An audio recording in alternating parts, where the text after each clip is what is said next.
Hello, Toros fans, and welcome to the Farmers Union Insurance pregame show. I'm Presley Davis with Ken Oda, and we are moments away from tonight's game. Last night's game was scoreless through the first two periods, but that third period had everyone on the edge of their seats. Toros ended up taking game one thanks to another Evan Foyle's overtime goal. Let's take a look back at last night. So Suzuki put the North Iowa Bulls on the board just a minute into the third period on a power play goal. Then Solominski responded with a goal of his own just a minute later. So definitely one where it evened it back up. That score was evened out. And then Owen Dawson gave the Toros a 2-1 lead in that third as well. Yeah, 2 goals from defensemen to get the Toros the lead. And, I think it's a chance where the teddy bear toss will actually help the Toros. It killed the momentum the time it took to clean up. Yes, so definitely I know if you're a North Iowa fan, you were not really wanting to wait until that third period for the teddy bear toss. But then Vitaly Korolik got a goal on the power play as well for North Iowa to tie up the game, which ended up sending the game into overtime. And then Evan Foyles got that overtime winner, second Friday night overtime winner for him. So I guess if Toros are going into overtime, you want to see Foyles out there on the ice. For sure, and a big goal for him. He goes kind of from the GOAT to the hero. He was the guy in the penalty box when North Iowa tied it. It was his second penalty of the third period. So, he had put the Toros in a bad spot, and then he made up for it with the OT winner. Yeah, I know we talked about it last night where you kind of, like you said, you put the Toros in that spot, but then can't really be too upset about it because you kind of redeemed yourself. Well, now let's go back to tonight's game and check out an updated Noodles numbers brought to you by Noodles & Co. of Minot. So right now, Minot is sitting at 1-1-1 against the Bulls, and the Bulls are 2-0-1 with Minot. Goals a game for Minot is at an even 3, while North Iowa is sitting at 3.29. Goals against even 4 for Minot. North Iowa just over 4 with 4.03.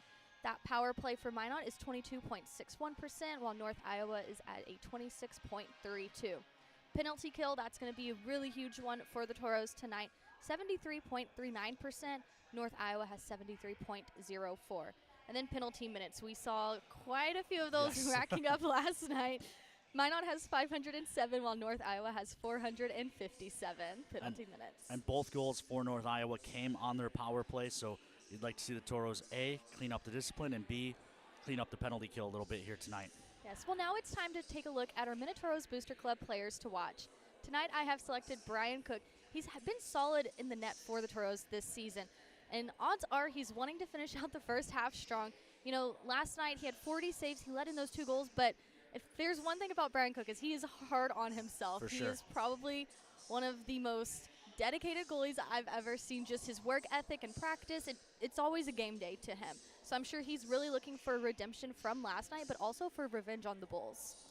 Yeah, and you look at last night's performance, it got his save percentage back over that magic 900 mark. He's now at 905. Only 2 goals he allowed last night were on the power play, so 40 saves, the 2 goals against, power play goals. I think overall you're pretty happy with the performance last night. In fact, when I was dropping off lineup charts to the North Iowa Bulls, the head coach of North Iowa, Nick Brunetto, looked at me and goes, I think you've got a mistake on this one. You've got the same goalie from last night in, trying to convince me to have Cody maybe make a switch, but Cody's going to ride Cookie again tonight. Yes. And my Minotauro Booster Club player to watch is Gabe Kenny. He has been a strong player on the back end all season long. He was credited with 3 shots on goal last night. The Toros defensemen were credited with 15 of the Toros' 35 shots overall. So I think the Toros in scouting have seen something as far as working from low to high, setting up those defensemen, giving them space. Assuming the Bulls continue to play low in their own zone and the Toros can continue to get that space for the defensemen, I'm looking for Kenny to get his first of the season tonight. That's my bold prediction for tonight's game. Hey, that'd be a great way to end that first half for him. Well, that brings us to our home key group, Keys to the Game. Ken, what is your key to tonight's game? We've touched on it already a little bit. Think outside the box. The Toros gave North Iowa 7 power plays last night. They allowed 2 power play goals against. As the Toros look to sweep the Bulls tonight, they need to stay out of the box against the 6th ranked power play in the league. It's too good of a power play. It's what's kept them in games this year. Toros need to be more disciplined. Yeah, I definitely agree. And, the Toros when they were in the box, they weren't able to get that penalty kill. And if North Iowa, they saw the box almost just as much as the Toros last night. And tonight, if the Bulls want to be in the box all night, then so be it, let them. But the Toros definitely need to be disciplined, especially you kind of have all these emotions going into the break. You're kind of maybe being a little more aggressive than you usually are, just trying to finish off strong, and you kind of have to reel it in a little bit just so that way you are having that discipline. Which brings me to my key to tonight's game is kill the momentum. The Toros have to be aggressive tonight on the PK. They need to be connected and focus on the details, and they can disrupt North Iowa's power play by winning the faceoffs, clearing rebounds, and just putting pressure overall on the Bulls. If the Toros can go to the PK with confidence, I think they'll be successful. For sure. I think you look at this group, and their penalty kills strong early in the year, died off a little bit. You'd like to see it get back, especially Cody Campbell on the bench. The Toros have been one of the top penalty killing teams the last few seasons, so we'll see if he can maybe make some changes and get the Toros PK back at least in the top half of the league. Yes, well, Toros fans, it's time to take out your phones and open your Toros mobile app because you could be one of our lucky winners tonight. The first game we have is the Four Bears Sportsbook over-unders. The first one is going to be total Toros defenseman goals, and that number is set at half. Now, after last night, I'm going to take the over on that one. Well, I predicted Gabe Kenny's going to get his first of the year, so that means I pretty much have to take the over on this one. And then next we have total Toros goals allowed. That is set at 2.5. I'm going to take the under tonight. Yeah, I think so too. The Toros only gave up 2 last night, both of them power play goals. I think we're going to see more discipline from the Toros. I think Cookie's going to continue to play strong going into break. And I think this is a very motivated group. I talked about it last night a little bit. You get the team on the road heading into Christmas break, and it's a little bit easier to stay focused. You're not sitting around your billet house packing, getting ready to leave town. You've still got, a game tonight, and that's what they've been focused on all day. I like the way the players have been locked in, so yeah, I'm going to take the under here. And then finally, total lead changes. That is set at 1.5. I'm going to take the over on that one. I think tonight's going to be a fun one. I'm going to go under. I think if the Toros aren't going to give up many goals, there's not going to be those opportunities for lead changes. I am expecting this group to come out early. I'm expecting them to come out hard, and I'm expecting them to take a lead and try and break the spirit of the North Iowa Bulls early in this one. That'll bring us to tonight's McDonald's Toros trivia question. Who is the Toros' all-time leader with 21 points against North Iowa? Is it John Small, Jack O'Hannison, Joel Lettinen, or Trevor Stahoyak? Any guesses, press? I'm going to say A, John Small. All right. Well, fans, you can get your guess in the Toros Hockey mobile app. A chance to win a free lunch from our friends at Dakota Drive McDonald's. Yes, be sure to play along all game tonight to win some cool prizes. Now, Ken, before we drop the puck on tonight's game, do you have any final thoughts? You look at where we are in the standings tonight. The win last night, we've jumped over North Iowa. We've gone from 7th to 5th place in the last 3 games. With some help from, I hate to say it, the Bismarck Bobcats. Tonight, the Toros can jump into 4th place and into playoff position heading into the Christmas break. I think the way this season started, if you can head into break in 4th place, in a playoff position, everyone will feel a lot better about what was not an ideal start to the season, but this team has certainly turned it around. Yes, I definitely agree. Well, Toros fans, that will do it for our Farmers Union Insurance pregame show. We're going to send it out to one more break, and when we get back, it'll be time to drop the puck.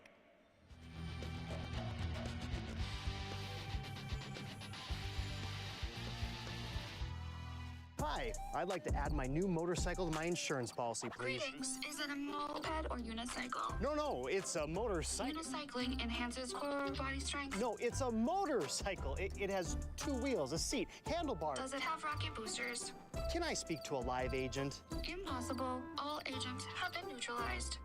At Farmers Union Insurance, technology is important, and so is finding the best options for our clients, person to person. Farmers Union Insurance. Local agents, more options, great rates. At Northwest Tire, we're part of your community, and we want you to be part of our family. We're about more than tires. We're about superior customer service to keep your vehicles and equipment safely rolling down the road. If you'd like to join a company that truly cares for our customers and employees, come work with us and become part of our growing family. Apply at nwtire.com. Northwest Tire keeps you rolling down the road. Hey Minotauros fans, welcome to Caves, your home ice advantage for home technology, home convenience, and home entertainment. From game day on the big screens, to smart home upgrades, to keeping your house secure, plus car audio and a huge selection of game room gear and accessories. Our team sets you up with a winning game plan. Stop by Caves in Minot or visit us at cavesnd.com. With Caves, you will always be in the game. Go Minotauros! A better smile isn't just about how you look, it's about how you feel. At Prestwich Orthodontics, we believe straight teeth lead to more than confidence. They lead to better health, higher quality of life, and a stronger you. From Invisalign to braces, our care is built around improving your life, not just your smile. Because when you feel good, you live better. Start your journey today at minotbraces.com. My family is what matters. Always has been. The family you choose. And the family you create. That's why I do it. Why I put on the uniform and serve. I do it to give them a future. Because no matter what I do, I always put my family first. So I can plan for their tomorrow by taking care of today. A financial future worthy of your service.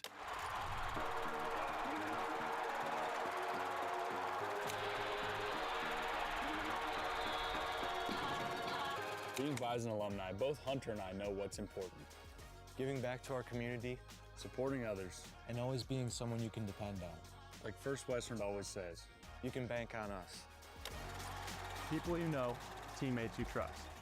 First Western, you can bank on us.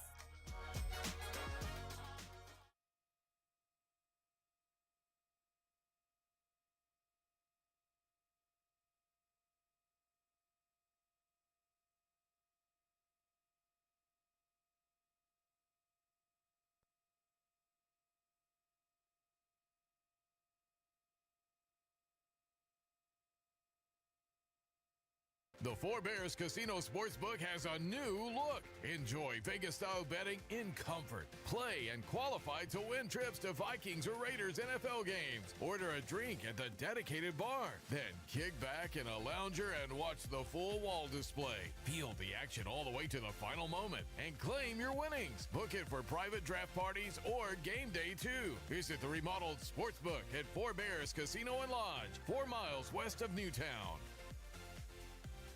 Circle Sanitation is a locally owned family business providing quality waste hauling services since 1980. We provide service to residential and commercial customers, as well as roll-off service for large projects and construction sites. We are dedicated to providing excellent service at competitive prices without deceptive contracts or hidden fees. For more on what Circle Sanitation can do for you, call us or visit Circle Sanitation.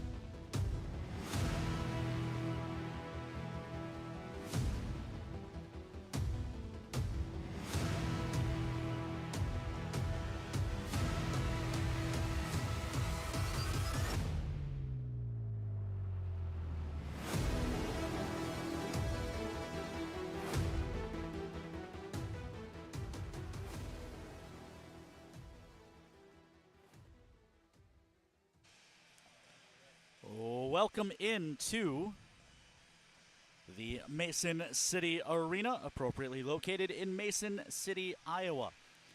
I am Ken Oda. We've got Olivia Tosto and Presley Davis alongside.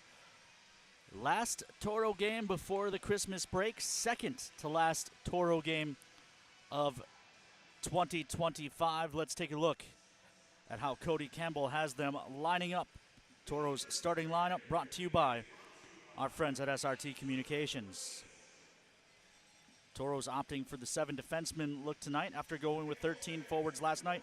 Foils, centers Prima and Vorobioff, Habla, Ori, and Ramirez get the start. Knott, Sidorov, and Vikland, Affanen, Morelli, and Nichols round out the forward group. Kenny with James, Spadaro with Solominski, Warren, Dawson and Pikich round out the defense group, and of course, Brian Cook between the pipes. Turned over behind the net, but Habla coming back cleans up the mess. Toros have a 3-on-2 if they hurry. It's Ramirez, gains the line, leaves off for Ori. Pass was a little long, and Suzuki able to break it up. Puck out to neutral. Gabe Kenny takes over their hands right back to Habla, but it was apparently an offside play. I spoke to referee Hupp before tonight's game about the way they were looking at the goal after the OT winner. He said they weren't actually looking at the OT winner. He wanted to get another look at the game tying goal, but that they just didn't have the overhead angle. Bulls control. Toros take it away, bouncing in front. Foyles couldn't get it to go. And now it's out to neutral and Solominski. Far side. Prima leaves for Vorobiev. Vorobiev flips it deep. Foyles, the OT hero, after it behind the net, but the Bulls get there first. Koroluk on the near side. Plays it ahead. Into the corner they go. Jax Warren ties someone up. And eventually it's turned over to the Toros. 3-on-2 again if they hurry. Prima into the zone, but it's swatted off his stick. Bouncing puck out to neutral. Koroluk. Koroluk with a long shot. Sashayed away by Cook. And the puck played in behind the net. Fallen stick back there creating havoc, but the Toros still manage to get out of their zone. Wickland has trouble. Bouncing puck kicked ahead by Solominski. We've played a minute and a half here in Mason City. As this is played back to Jax. Still have not had our first whistle of the game. Knott lost his stick, and now it's ahead for Higley, who didn't catch it cleanly. And that's a lucky break for the Toros. Cookie plays it along to the far side. Knott comes near side. And Wickland. He swats it into the zone. Sidorov up on the pressure. It comes in front. That's the second time we've seen a weird carom here. Try by Sidorov, blocked off to the corner. Both times it's come from one of the doors in the corners. Last night it was the door to our left in the near corner. This time it was the near corner in the side to our right. Ty James throws that out to neutral. He had an assist last night. His third point in his home state of Iowa as a Toro. Far side, Kenny flips it along the far wall. It'll flip out to neutral. It's played with a high stick by Bersic. And we get our first whistle of the night. It comes 2 minutes and 34 seconds in. Here's another look at that weird carom in the near corner. Brought to you by our friends at Mackenzie Health. Morelli on the draw for the Toros in neutral. Toros control and dump it in. Near side, Dawson can't keep it. Jax Warren does, flips it ahead. Glove down by Nichols. Nichols tries to chop it in, it hits a leg and comes right back to him. Now he'll try a shot, it's blocked in front. Follow-up try doesn't go either for Nichols. Two whacks, it was Affonen first and Nichols second. Nichols hunts this puck down in the corner, plays to Affonen, feeds Morelli, his shot's blocked. And the Bulls will try to counter quickly along the near side. Thornton plays to the far side, a long shot, save made by Cook, rebound to the far wall. Affonen gathers up the loose change and tries to start the Toros back on the attack. Affonen gains the line, has it poked free. Morelli trying to hunt it behind the net. To the far corner, and Luca Ori. Ori dangles through, keeps possession, gives up to Solominski for a quick shot. That goes wide. He may have been looking for a tip from Affonen, who was attacking hard. Spadaro back to Solominski. Solo did not get the puck over the line before his teammates, and we get another whistle. Here's another look at that scoring chance for the Toros. Several fans checking in on socials. We'll get to you as time permits. Glad to have you aboard as the Toros look to close out the first half of the season with a victory. A couple of whacks there, but Toros couldn't get it to go. Toros win the draw. Solominski will ring it to the far side. Spadaro pinching down. Habla trying to glove down to the stick. That should be a hand pass, and it is. So the draw will come out to neutral. Shots even at 2 aside here in period number 1 with 16:12 to play. Still no score. Fans checking in on social. Wally and the Mocs are aboard.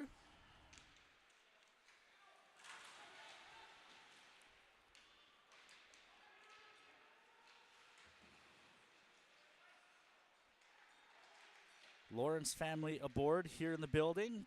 Tanya Shaw-Canaro and Richardson. This is Ty James. Hands off to Ori. Ori tries to return it to Ty James, but it's off the mark, and the Bulls will try to turn quickly. Malentino into the zone. Gives to the middle, right back to Malentino. Tip play, it's in. Fuji, Suzuki.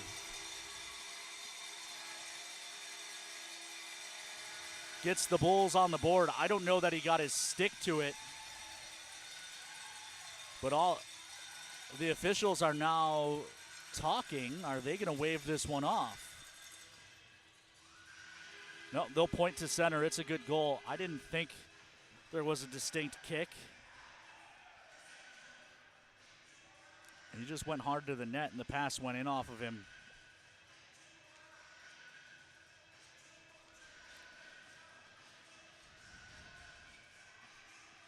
So the draw comes back to center. Toros trail. Last night they were able to answer less than a minute after the Bulls scored. Of course, a minute of hockey time. It took a little bit longer as they had a couple hundred teddy bears to pick up. The Toros iced this one, though.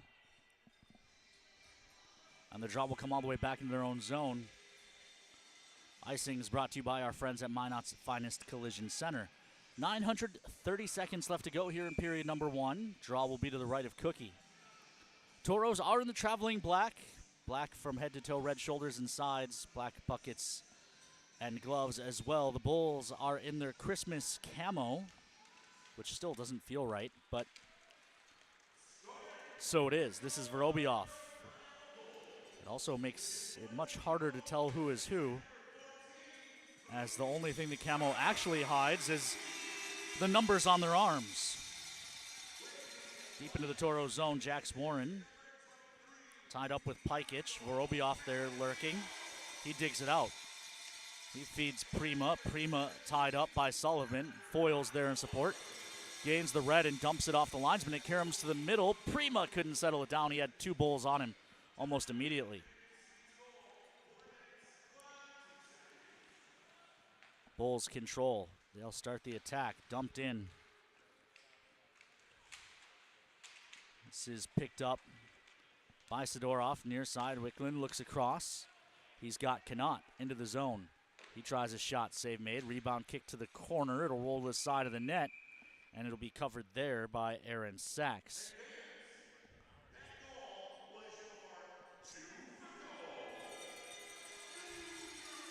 Get you the starting goaltending numbers.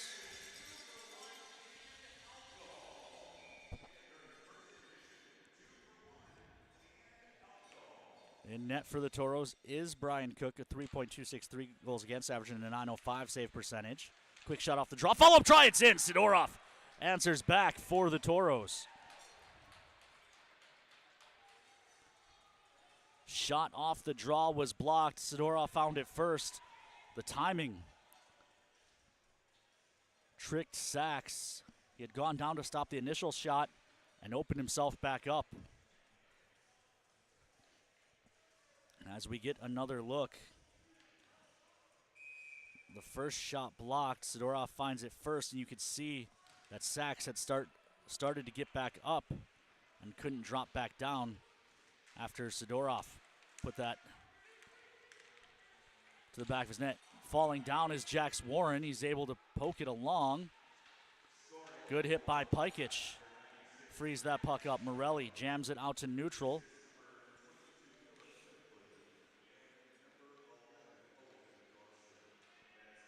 Nichols on the forecheck. Pruzzi plays across to the far side. Davis and Morelli come together. Davis plays out to neutral, and Warren dumps it in.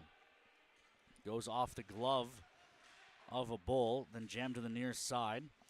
Affonen couldn't find the handle. It's picked up instead by Bersic. Bersic behind the net. Solominski walls him off and then hands to Affonen. Affonen speeds up ice, gains the red line, dumps it deep. Sachs out of his net.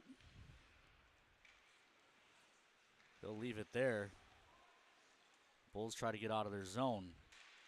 Turned over, but Prima couldn't hold on, and now Spadaro trying to take it away in neutral. Gives to Solominski. Solominski finds Vorobioff at the blue line. He gains the line, gets bumped off, and puck taken away by Sullivan. Played out to neutral. Spadaro takes over there, flicks it ahead for Prima. Prima's shot, save made, rebound given, but Sachs able to cover. Let's go over to Presley Davis. Press, what do you got for us? Thanks, Ken. Last night showed a different mentality of the Toros bench after North Iowa scored early in the third. When I spoke about it with assistant coach Mike Meredith, he told me that after that goal, the energy did not drop. Instead, the guys believed in themselves to get a goal of their own to even the score. And obviously that mentality has carried over into tonight's game. Back to you, Ken. Yeah, since the Bulls scored, the last 3 shots on goal in this one belonged to the Toros, including Sidorov's that went in. But this is an odd man rush maybe. Toros do a good job of getting back. Ty James shows patience and then ties up a Bull. Far side, puck taken away. Prima hands to Foyles. Foyles will crisscross with Vorobioff, gains the line, then gives it to Vorobioff. Vorobioff tries to drop it for Prima. He's in trouble, so he'll dump it down low. Vorobioff tried to poke it to the front, but it's cut off by North Iowa, and now chipped ahead. Koroluk into the zone, poked away from him by Kenny. Sullivan after it in the corner, throws it in front. Only Prima was there. Foyles is going. Foyles on the rush. Has Solominski driving the net. Foyles cuts in. His shot's blocked to the corner. Foyles puts it behind the net. Cannot. Right back to Foyles, who shot it wide, and it comes off the end wall for the cover by Sachs.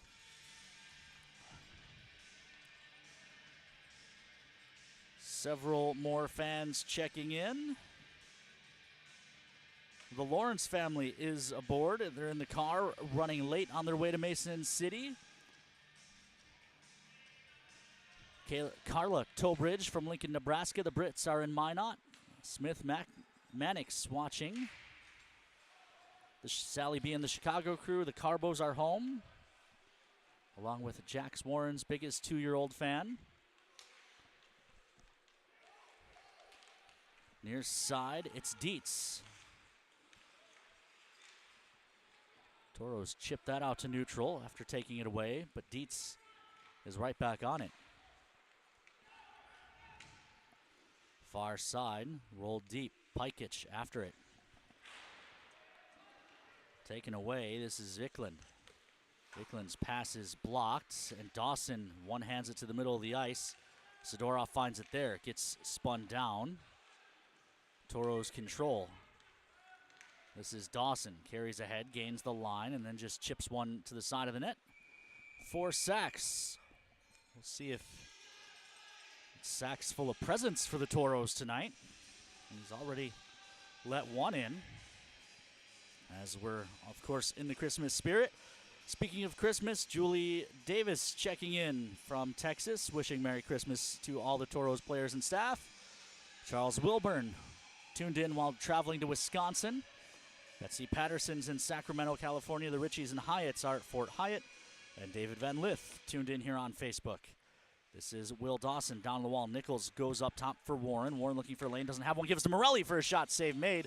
Nichols on the rebound. He was trying to provide that flyby screen.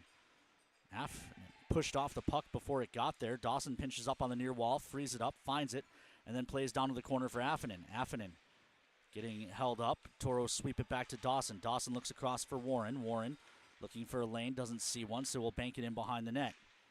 Affonen working there, jams it along the wall. Dawson steps up, but he doesn't seal the wall. It gets by him. Warren safely back after it. Bursick pressuring him, played to the far side. Nichols didn't catch it cleanly. Good poke and takeaway by Morelli to clean that up and roll it out to neutral. 10.5 to play here in period number 1. Toros and Bulls even at aces. As that pass gets tipped up and out of play. And sails over Toro alum, but now North Iowa assistant coach A.J. Ruskowski.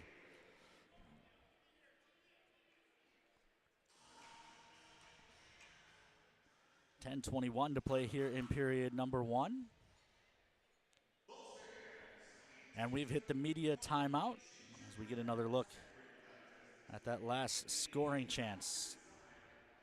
Let's send it out to break. When we come back, we'll have the rest of period number 1. Toros and Bulls even at 1 here on the Minotauros Network.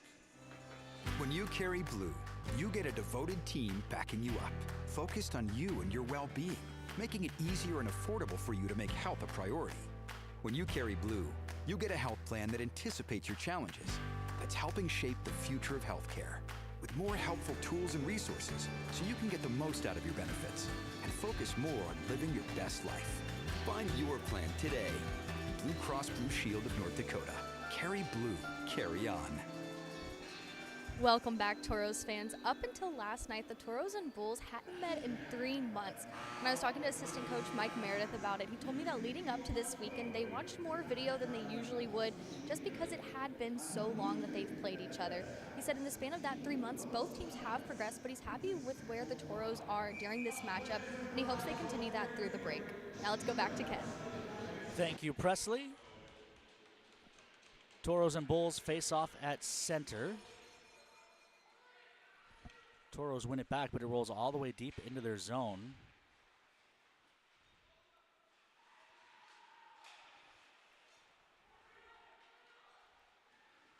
We've reloaded the McDonald's Toros trivia question. I saw the comments, not sure what glitched there, but it should be good to go now. As this is ahead, Ori poked, but Habla's there. Hands off to Ramirez. Ramirez trying to find space, but he's met by 2.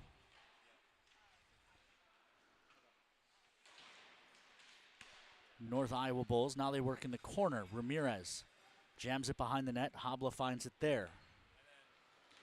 This is Ori. Ori leaves it down low for Ramirez. Habla finds it, but gets stood up by Sullivan. Ori working down low. Puck kicked free. And picked up by the Bulls. 2-on-2 as they hit the blue line. Solominski forces the puck to the corner. Again, can't see the arm numbers on these Christmas sweaters, and a huge save by Cook on someone from North Iowa. This is carried ahead by Ramirez. Dane bumped off. It'll be picked up instead by Kuzmenkov. He plays to the far side. A pinching Spadaro pins. Vorobiev couldn't settle it down, however. The puck's to the near side. Turning with it is Sullivan. Drops it back to be carried ahead by Malatino. He loses it. Spadaro plays to the near side. Vorobiev hacks it. Gets by Dietz. Foils. Finds Prima. Prima gives it back to him. Toros gain the line, but it's poked away from Foils. Jammed out to neutral. Dawson has it. Hands to Pikich at the red line. He dumps it right back in.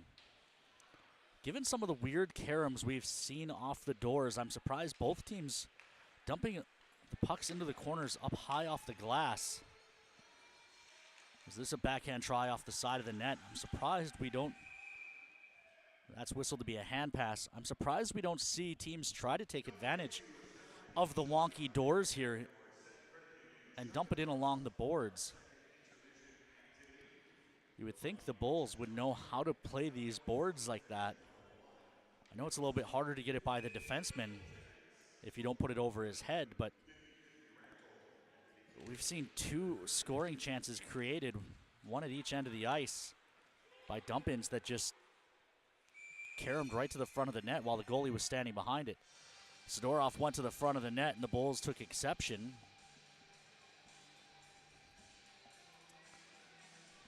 But with exactly 8 minutes remaining here in period number 1, it'll be an offensive zone draw for the Toros. Sidorov to take the draw, I think.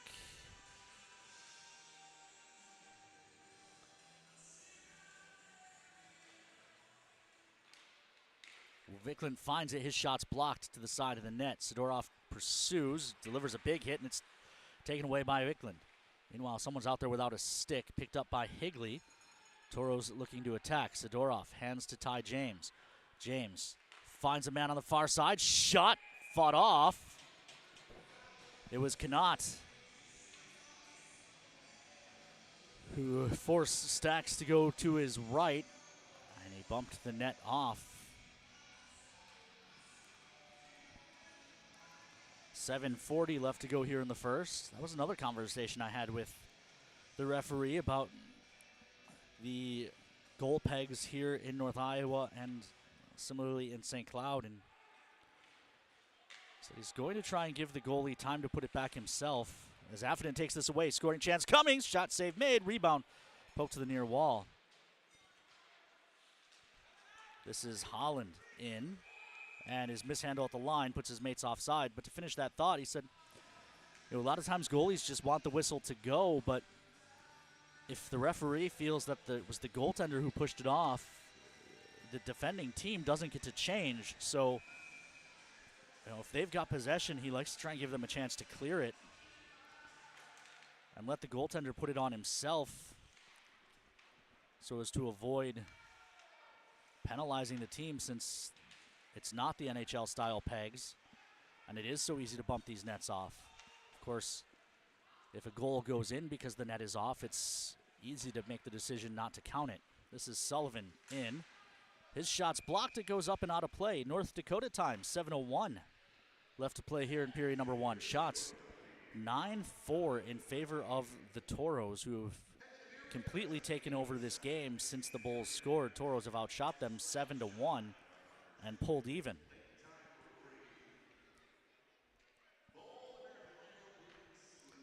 Foils on the draw against Hodis. Sullivan finds this. Looks to dance in. Spadaro had just about enough of that, and the Toros take it away. Another weird carom off the boards. This one benefits the Toros and helps them get out of the zone, but it's taken back in neutral. Bersick was poked at the line, and as Thornton gathered, it was whistled offside. 6:45 left to play here in period number 1 with 6:52 at night, which means we're approaching kickoff of a couple of fun football games that Kobe and I don't get to watch tonight, or at least the first half of. Foils and Suzuki. It's weird to think that my job watching sports gets in the way of watching sports, but such is life. This is the near side. Solominski, his pass gets across, touched in by Prima. It'll roll on net to be played by Sachs. He gives to Dietz, who turns away, looks up the near side, and hands up ice. Malentino looks across. One-timer flubbed to the corner by Howard. Puck poked ahead and gathered up by Foils. Pikic got tripped. Meanwhile, behind the play, what's going on? Suzuki is tied up with Solominski. And now the linesman just threw Suzuki down hard. I have no idea what happened if the Toros had a scoring chance. I was too busy watching the Greco-Roman wrestling in the Toro zone. That one blockered away by Cookie. I don't know that I've ever seen a linesman throw a player down like that with the puck live, especially. Meanwhile, Dietz jams that into the Toro zone. He was on the right side of the red line, so no icing. Gabe Kenny back on it. Bicklund ahead, bouncing puck. Too hot to handle. It'll be Kuzmenkov looking across. 5.5 to play here in the first as the puck is in behind the Toro net.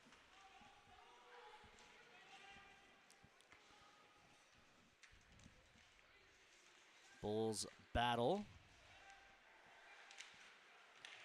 Out of the corner, losing his stick was Gabe Kenny. Now he's crashed into the Toros goaltender Cook. There's a delayed call coming on Kenny.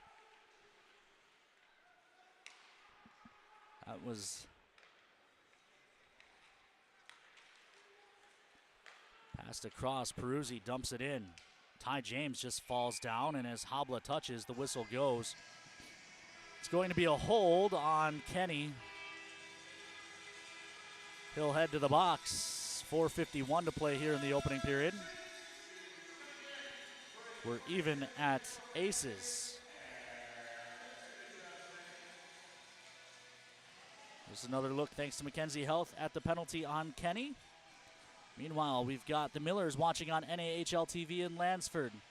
Sally B asked if tomorrow's date is a palindrome. If you drop the year, it is 12/21 tomorrow.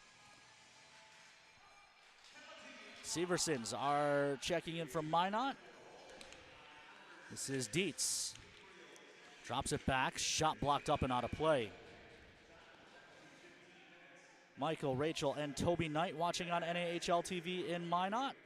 The Thiels are aboard.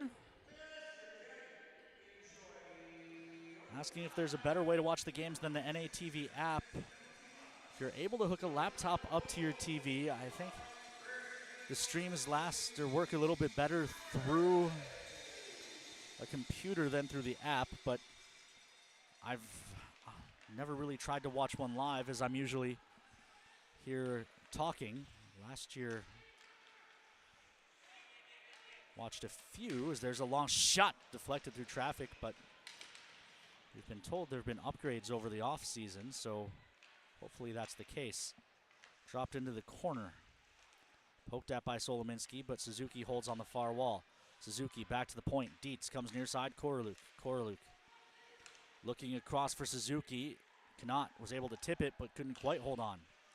Drop back to Dietz. Dietz looking. Now he'll leave off far side.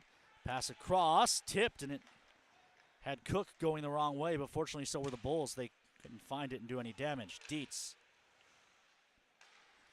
played across. Suzuki drops down low, back up top for Dietz. He touches in the near side and Koroluk to the goal line. Up top for Suzuki. Good puck movement here for the Bulls. Shot, that misses high and wide, and the rebound will not get out. Dietz plays to the far side. Backside pass, missed Koroluk. 36 seconds left on the kill as Spadaro blocks that. Ramirez finds it and fires at the length, and the exhausted Killers can get a break. Ori up on the pressure. 23 ticks left to talk on the Papa John's PK. Sullivan into the zone for North Iowa. Carries around behind the net. Now looks to get back to the top. Good stick by Ori. Takes it away. 2-on-1. He chips to the middle for Foyles. Foyles into the zone. Tries a shot. Blockered away. And then Foyles gets dumped on the near side. Ori trying to keep it away from the Bulls. Toros come full strength as Ori pressures. Good tip by Foyles, turned over to Morelli, but his shot is gloved by Sachs. Braden 2 is checking in from Dickinson, and Aaron, Annette, and Michelle are checking in from Minot. The Neubauers are aboard. The Mocks want to wish Wally Mock a happy birthday tomorrow. Hopefully, he's getting birthday presents tomorrow and Christmas presents, and they're not wrapping it all into one like I do to my poor cousin who was born on Christmas Eve. Lucas Smeestad checking in from the Magic City. Michael Knight says the Roku TV app works really well for NATV. The Brays are in Granville, and the Coreys are in Glenburn, and the puck is in the glove of Aaron Sachs right off the draw. 2:38 left to go here in period number 1. Toro successful on the Papa John's PK, keeping this game tied at 1, and now an offensive zone once draw again for Morelli. I think that made sense. I'm not sure. This one cleared out to neutral. Will be picked up by Pajkic. Pajkic speeds ahead along the near side. The defenseman leads the rush into the zone, gains the line, feathers it in front. He missed Morelli by inches. Jax Warren on the follow-up try has it blocked up and out of play for yet another whistle. 2:17 left to go here in period number 1.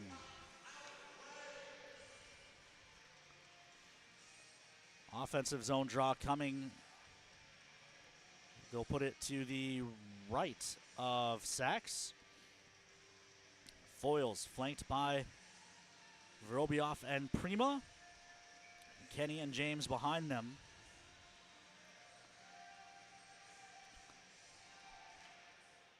Toros control. Vorobioff tries a shot. It's blocked. Comes right back to him, though. He'll feed it to Kenny. Kenny with a quick shot. And he missed just a little high and wide.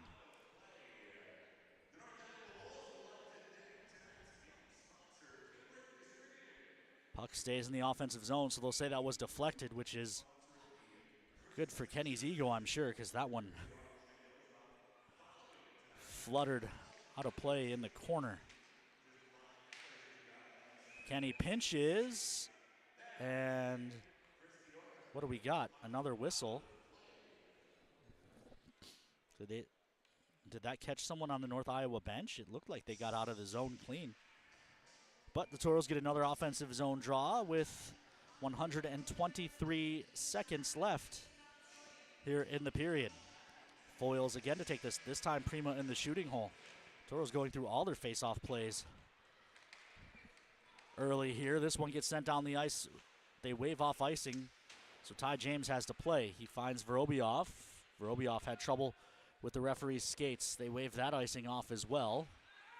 Puck to the far side. Ty James breaks up the pass and gives it to Kenny. Kenny tries the far side. It was touched in, I guess, so no icing. Even the Toros defensemen, Kenny and James, stayed on the ice. They thought it was going to be an icing. Meanwhile, Vorobiev hands to Solominski. Solo looking for a tip from Prima. Didn't get it to go. Bulls up ice. Dietz. His pass broken up at the blue line. Vorobiev takes it away. Holds, looks for space, then gives to Foils. Foils gains the red line and dumps it in. That almost caught Perusi in the face. Then was put down in front of the net by Sachs. Solo came across and got Davis. Final minute of play in period number 1. We're tied at 1. Final minute brought to you by our friends at Northern Plains Equipment. Espadaro tries the far side. Gives to Connaught. His pass up ice taken away by Malentino. Toros pressuring on the forecheck. Puck moved around to the near side and Osborne. Osborne turns it right over to Connaught. Ricklin helps out. He's forced behind the net. Ricklin has Knott in front, tries to get it there. Sidorov there as well, and now as everyone jams at the net, Sachs's net leaves the goal line, and we get another whistle. The Kowitz family checking in from all over the Magic City. Ray and the Monleys are in the frozen Magic City. I don't know if he's saying it's cold or if there happens to be a Minot that exists in the universe of the movie Frozen. I haven't actually watched that movie. Although with an 18-month-old daughter, I'm sure that's not far away for me. And the Solos are tuned in as well as that rolls down. Cookie hands off. Owen Dawson gets dumped down. Cody Campbell voices his displeasure. Meanwhile, puck played to the far side. A shot goes in behind the net. Cook slipped a little, is able to regain his balance as his shot's blocked out front by Ty James. 13 seconds. Another one goes wide. Can Howard keep it at the point? He does. Howard holds, then hands down the wall. Jam to the front doesn't work for Osborne. Eventually finding a turnaround shot was blocked by Bersic, and the horn sounds to end period number 1. 20 minutes in the books. The Toros and Bulls are tied at 1. Presley Davis will have someone on the bench momentarily.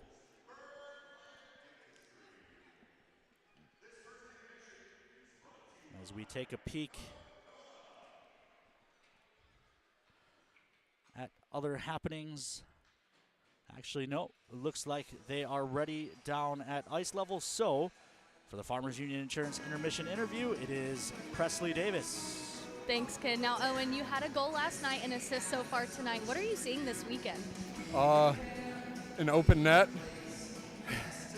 Now, I know your brother was in town this past week. Did he give you any words that you've really kind of had this weekend going with you? Yeah, just shoot to score and trust yourself. And then finally, what do you want to see in the second period? Win some more battles, make some more plays, and hopefully put a few on the board. All right, thanks, Doss. Back to you, Ken. Owen Dawson, a little bit less talkative than his brother Will, but still quality answers from another Dawson to suit up for the Toros. That will do it for the first period. We will send it out to break. When we come back, Olivia muted myself instead of Presley. Olivia Tosto will take you through the Forebears Casino and Lodge Intermission Report. Since 2003, the architects and engineers at Ackerman Esvold have been enhancing everyday life. From response times to commute times, we've helped create critical infrastructure, enhancing highway safety, flood protection, and public education. And we're no stranger to enhancing fun, family outings, and even game time. Ackerman Esvold, working to enhance your everyday life. Lucky for us, life is full of choices, big and small. They define us, make us who we are. And when it comes time for you to choose a car, home, your next big adventure, or start a new business, Farmers Union Insurance has the variety of coverage options to protect each perfect moment. Farmers Union Insurance. Contact your local Farmers Union Insurance agent today.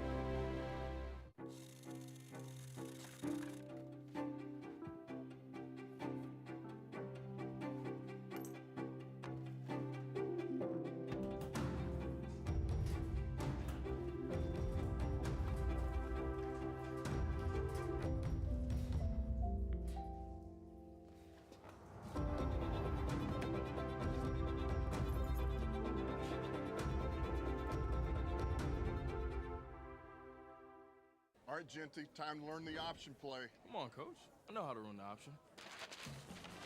Applebee's new Ultimate Trio. Mix and match 3 apps with 3 sauces, like shrimp, boneless wings, onion rings with sweet chili, blue cheese, and marinara. Or wonton tacos, waffle fries, and riblets with honey mustard, ranch, and honey barbecue. Or brew pub pretzels, mozzarella sticks, and waffles. How many combinations are there? There's over 80,000. Applebee's new Ultimate Trio. Choose 3 apps and 3 sauces for $14.99. That's eating good in the neighborhood. Is someone in your life using opioids? Know the signs of an overdose. Limp body, slow breathing, or vomiting. Step 1 is to call 911 and give them naloxone.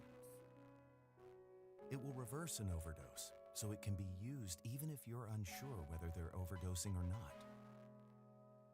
Request a free 2-dose naloxone kit now at hhs.nd.gov/opioids.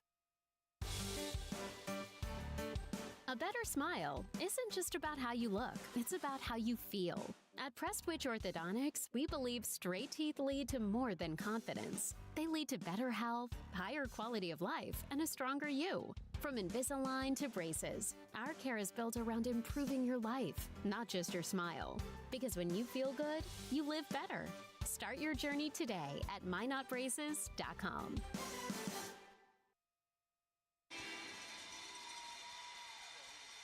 Hello, Toros fans, and welcome to the Four Bears Casino and Lodge Intermission Report. To jump right in and look at some highlights, it is tied 1-1 at Aces at the end of the first. We had that first goal from the North Iowa Bulls with 15:40 on the clock, starting way faster than last night. That was Suzuki from Mike Malentino and Parker Osborne. Obviously, you know, a line to watch out for. We've been seeing Suzuki definitely in their top goal scorers, as well as Michael Malentino, so definitely a line to be watching out for. Then we had Ivan Sidorov from Phil Wilkin and Owen Dawson, the Billet brother combo on that assist. Super, super exciting. Owen Dawson obviously got his first goal last night. Precious got a chance to speak with him. We only had 1 penalty in the first, I'm sorry. So definitely, you know, the Toros are being way more disciplined, which is definitely something that, you know, we heard Coach Mike say last night. We've heard them say constantly this season is just those penalty minutes are what's going to get us. So obviously only taking 1 in the whole period was huge for us. There aren't a ton of out-of-town scores, so we're going to send it to a break, and when we get back, we'll get some out-of-town and NHL scores for you guys.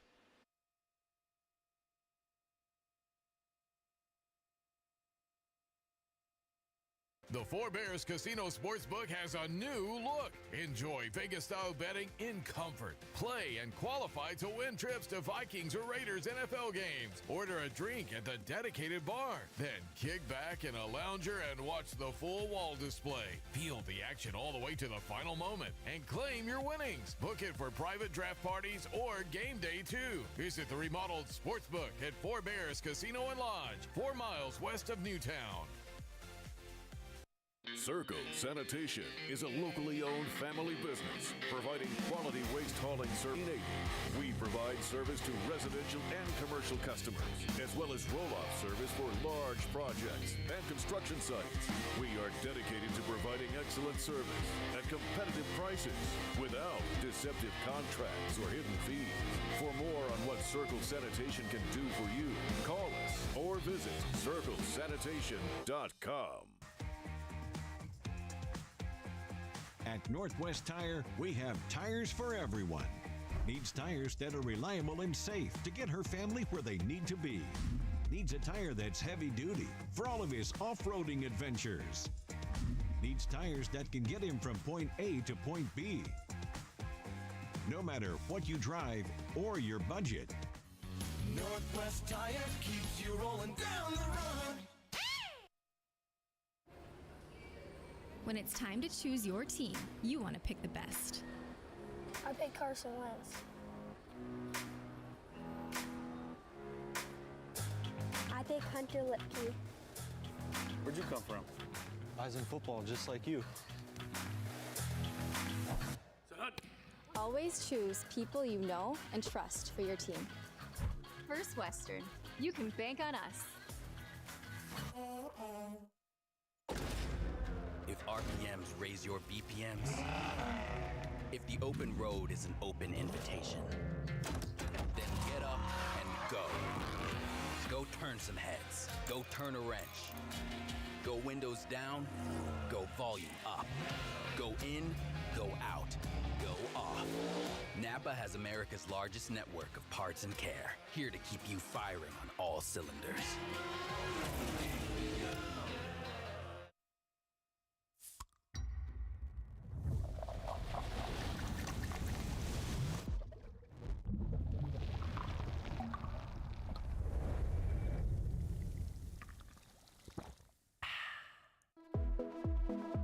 The all-new Emergency Trauma Center, built with your reassurance in mind. The new healthcare campus and medical district, now open in Minot. Trinity Health, making more possible. All right, and we are back to get you guys some of those out-of-town scores.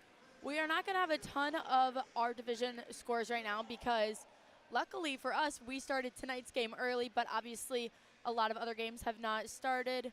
Maine and Titans just finished. It looks like Titans won that 5-4.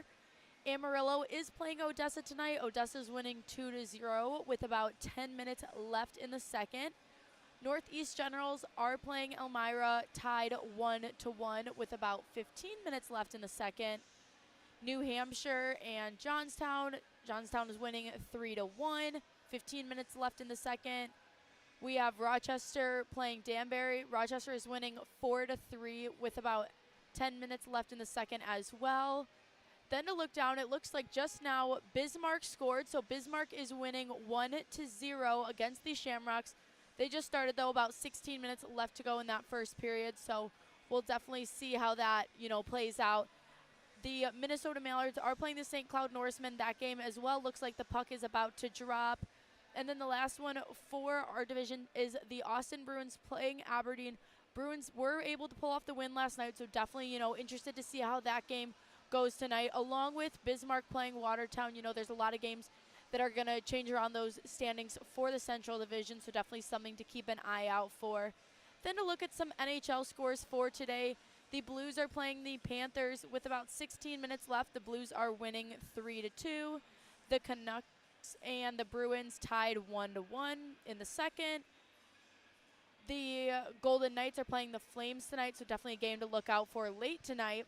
But the Hurricanes are currently beating the Tampa Bay Lightning 3-2 with 17 minutes left to go in the second.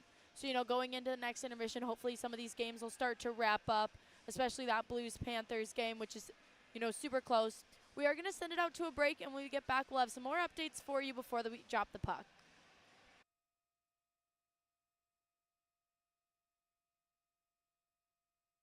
Your plan speaks volumes when you're going to have a drink. Be intentional to ensure your safety and the safety of others by keeping just a few things in mind. The first is to look out for your friends and be the designated driver. Even if someone says they're fine doesn't mean they are. Second, incorporate water into your night. Ordering a glass can encourage your friends to take note. Third, be the person your friends trust and say no to the next round. And fourth, lend a hand when your friends have reached their limit. Your plan speaks volumes. Know your drink. Know your limit. We often think of frontiers as pages in a history book, a time gone by. But even in this modern world, there are new frontiers to conquer. Whether you're tending the land to grow a better tomorrow or growing a business for new opportunities, the work you do powers the world. Exploring the frontier means stepping forward, shaping the future for yourself and for those around you. First International Bank and Trust, helping you live first, one step at a time. Hey Minotauros fans, welcome to Caves, your home ice advantage for home technology, home convenience, and home entertainment. From game day on the big screens, to smart home upgrades, to keeping your house secure, plus car audio and a huge selection of game room gear and accessories, our team sets you up with a winning game plan. Stop by Caves in Minot or visit us at cavesnd.com. With Caves, you will always be in the game. Go Minotauros! At First Command, our advisors are committed to coaching you towards a financial future worthy of your service. We're dedicated to coaching you from the start of your military career to retirement and beyond, at home or during deployment, for when things get tough and when times are good. Let us show you how we honor what matters most to you. It's time to get started today. I am Melissa Mack, and I do collections and loans at Aspire Credit Union. My name is Amy Rasmussen, and I am the Member Experience Coordinator at Aspire Credit Union. I think it's very important to give back to our community to show that we care. I think that we're very good at showing our members we care, and they see us out in the community. What I like most about working at Aspire Credit Union, it is very family oriented. We feel like one big happy family, and Aspire knows that your family always comes first. I'll always remember when I first started. I showed up to work and my whole office was decorated in Mexican theme because I was going to be going to Mexico. I remember just being so shocked and so honored that they did that for me. I just think that's really special that Aspire allows us to develop those relationships with our coworkers. We do a lot of fun things. We have the best potlucks ever. Kind of brings us together, and everyone just kind of helps each other out. Aspire to more. We are back for some final updates as we look at about 6 minutes left in intermission. If you're willing to make the road trip down from Minot, the Toros will be in Bismarck for New Year's Eve game. Super excited for that, but if you're not, the Bismarck Bobcats are coming right up to the Mesa, the 2nd and 3rd. So make sure you get your tickets for Friday and Saturday night's games. Going to be super excited, obviously, to be back in the Mesa, especially after a long travel weekend all the way to Mason City, Iowa. I know not as many people were able to make it. A lot of families here, though, which is super great to always, see families make the drives and come out. I know the support means everything to the boys. So definitely get those tickets. The cowbell giveaway is happening, so you'll see some content on that. That's January 3rd. If you aren't following our socials, this is a perfect time. We're going to have tons of content going out on TikTok, Instagram, and Facebook. And then if you want to hit up Instagram or YouTube as well, you will see All Access. Presley and I won't have episodes going out this week just because we are also heading home to spend the holidays with our families. But, there's always episodes going out. You can watch old episodes or keep up to date for some new ones. Definitely some exciting content going into next year. Looking ahead, we have the Olympics coming up, so I know we're definitely going to have a lot of fun stuff going out for that. And then also, a lot of home games coming up, so definitely a lot of fun there. So definitely follow along on all of those. That's definitely one of my favorite parts being up here in Minot, is just forcing the boys to do any video that, we can convince them to do. It's always a super great time. We are going to send it out to a break, and Ken will be back for Puck Drop.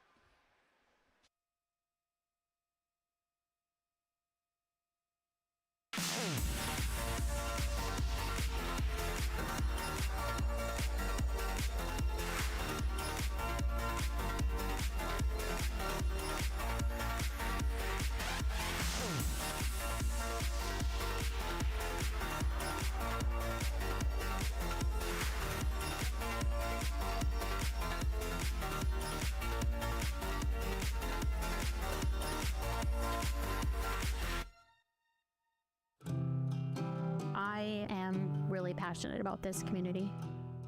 We're very close-knit. A lot of us are heavily involved with sports, volunteer opportunities. It helps us build bonds within the community.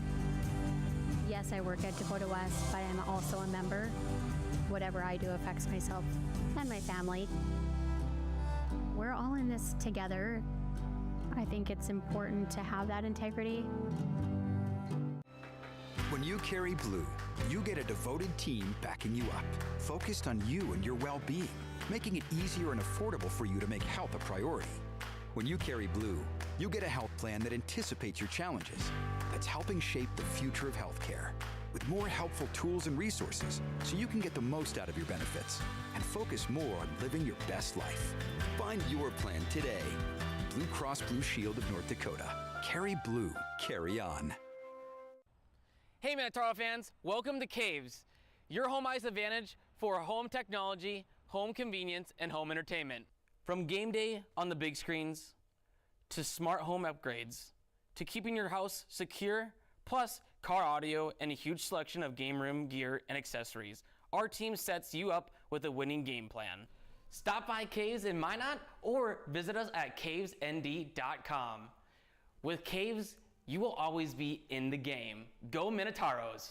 We often think of frontiers as pages in a history book, a time gone by. But even in this modern world, there are new frontiers to conquer.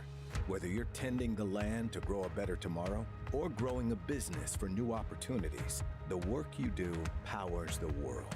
Exploring the frontier means stepping forward, shaping the future for yourself and for those around you. First International Bank and Trust, helping you live first, one step at a time.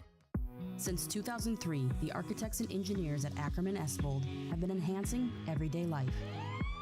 From response times to commute times, we've helped create critical infrastructure, enhancing highway safety, flood protection, and public education. And we're no stranger to enhancing fun, family outings, and even game time. Ackerman Esvold, working to enhance your everyday life. Circle Sanitation is a locally owned family business providing quality waste hauling services since 1980. We provide service to residential and commercial customers, as well as roll-off service for large projects and construction sites. We are dedicated to providing excellent service at competitive prices without deceptive contracts or hidden fees. For more on what Circle Sanitation can do for you, call us or visit circlesanitation.com. The Four Bears. Welcome back inside the Mason City Arena here in Mason City, Iowa. Last game before Christmas break, Toros and Bulls even at 1 apiece through 20 minutes of play. We get ready to start period number 2. Team switch sides. Toros now working right to left on your computer screen or smart device, however you are tuned into the Minotauros Network. We are glad to have you aboard.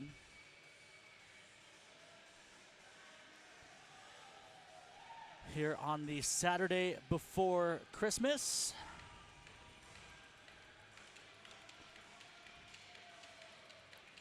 We start the period 5-on-5, which was not the case for the second or third period last night.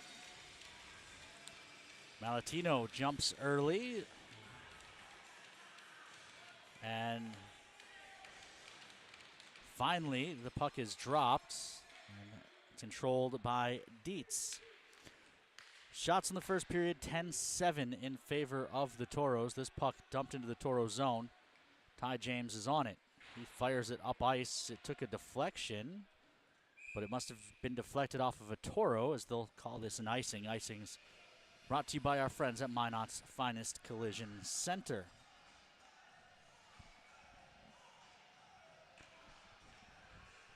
So the draw comes back down. The Bulls will put it to Cookie's left. Suzuki and Habla. Nose to nose over the dot on the near side. Toros control. Ty James plays for Ori. Ori flips ahead. Ramirez trying to punch it deep into the zone. It's taken away. Now it lays free. Osborne and James poke at it. Dumped down in the corner. Gabe Kenny moves it behind the Toro net. Feed to the front was cut off by Habla, and the Toros regain possession. Habla left it in the corner. Kenny gives to James. James gives to Ramirez. His pass for Habla, a little hard to handle, but eventually Toros gain the line. Habla throws it on net, and it's soaked up by Sachs. 19:02 left to play here in period number 2. Draw will be to the left of Sachs. Foyle's line on the ice, and Foyle's grandparents checking in from Cadott, Wisconsin.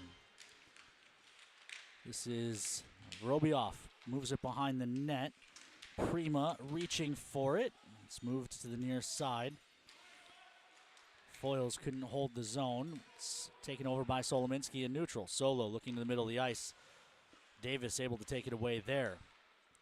Chipped out to neutral on the far side. Solominski trying to feed Vorobiev. Bouncing puck. Foyles lost it in Vorobiev's skates. Spadaro was there to block the shot by Koroluk. And now the Toros turn it over. Cook makes the save. Toros run into each other in front of the net, and the Bulls get it back again. Cue Yakety Sachs. This is Spadaro.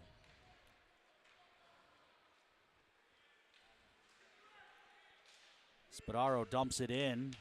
I thought Vorobiev was in early, but he's able to pursue. Linesman called it clean. Bulls get it first, however, and flick out to neutral. Shot goes wide of Cook's net. Sidorov picks up the rebound and feeds Prima. Prima across for Wickland, who gets upended. And Sidorov over to have words, as is Dawson, as it was Thornton who stuck out the knee and upended Wickland. I'm guessing this will just be a 2, unless more comes out of this.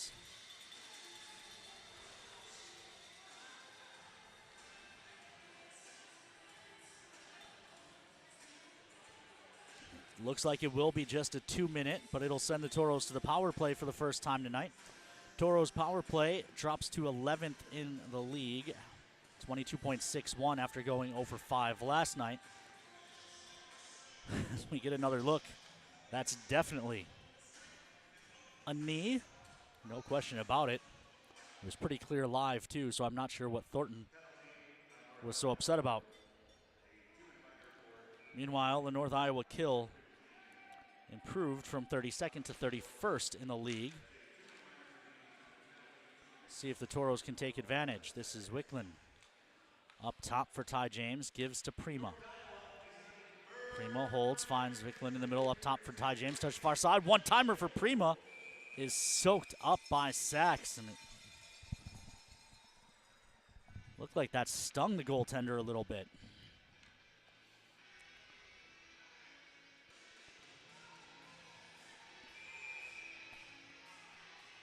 Cody Campbell coaching the power play unit there. And Nick Brunetto yelling from his bench, saying, make them call the timeout or line up. And honestly, Nick Brunetto's not wrong there. Meanwhile, Ty James hands to Prima. Prima up top for James. Back to Prima. Drops to Vorobiev on the goal line, tries to walk in. It's poked free, and Ty James does well to keep it. Down the wall, Ori. Up top for Ty James, looking for a lane. It's tipped out front. Wickland finds it. Wickland holding. Looking for a tip, doesn't get it from Vorobiev. And then the rebound is cleared all the way down. 68 seconds left to go here on the First Western Bank & Trust power play as Ty James chips it in, tries to chase it down himself. He gets walled off by Howard. Puck to the near corner. Toros are on it, and they'll set it up. Up top for Prima. Solominski swaps in for James. They come to Ori on the near side. Ori tries a shot. It was partially tipped on the way through and slowed up for Sachs. 42 ticks to talk on the First Western Bank & Trust power play. 16:31 left in period number 2. We're still tied at 1 aside. Draw will be to the left of Sachs. Foyles, Knott, and Ramirez in front of Solominski and Pikic. Foyles wins it cleanly back. Solominski carries down the wall, tries to feed Ramirez. It kicks free to the front of the net, and Johnny on the spot was Aaron Sachs with the glove over the top. 36 seconds left in the power play. Shots now 14-8 in favor of the Toros.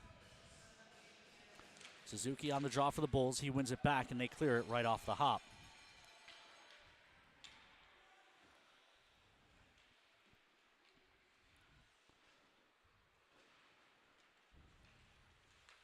Early start today, 6:30 drop. Toros play it down the wall. Cody spoke to the team before tonight's game in the hotel lobby. Talked about needing to adjust.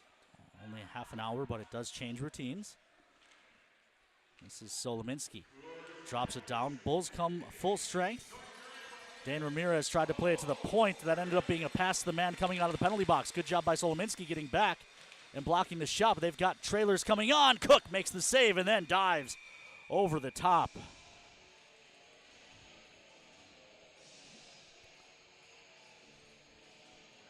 A less than ideal turnover for the Toros. Brian Cook bails him out. Solominski blocked the initial shot, but the Bulls found the rebound and turned it into a great scoring chance. Another look brought to you by Mackenzie Health on the replay. Up top, poked at. Good stick by Nichols forces the Bulls out to unclaimed territory. Affonen pressuring as well. Can Nichols keep this in the zone? He does. Affonen feeds Morelli for a shot that's soaked up by Sachs. Morelli's gotten a few good looks in this one. Would love to see him pop one here. He got his first as a Toro last season. In the last game of the regular season, it was a shorthanded marker against the Bismarck Bobcats. Through 17 games this year, just 1 goal, 2 assists. Draw controlled by the Toros. Affonen has it poked off his stick. Morelli finds it.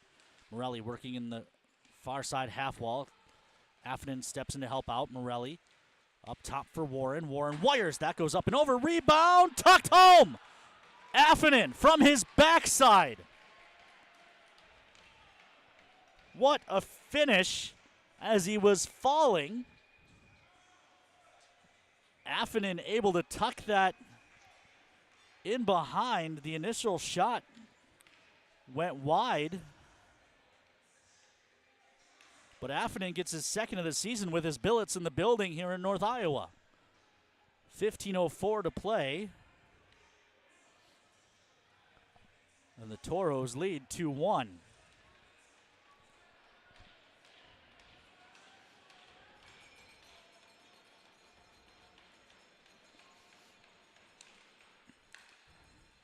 Toros control the draw. Solominski has it poked free. Thornton in, shot fought off by Cook with the right leg. It's out to neutral. Vorobioff chips for Prima. Prima working on Pruzzi. Backhand try, that's gloved and held for a whistle. And now we've got some pushing and shoving. Despite the Santa hat on the North Iowa Bull on these jerseys, not a lot of Christmas spirit. They seem rather grumpy this evening, most of last night.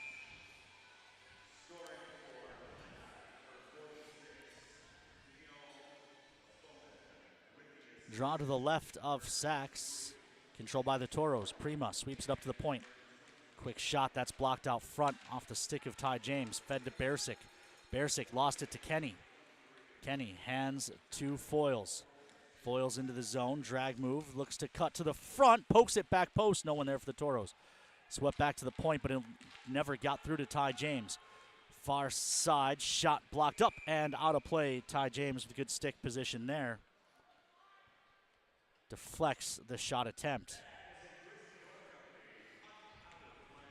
14:23 left to go here in period number 2. Toros lead 2-1.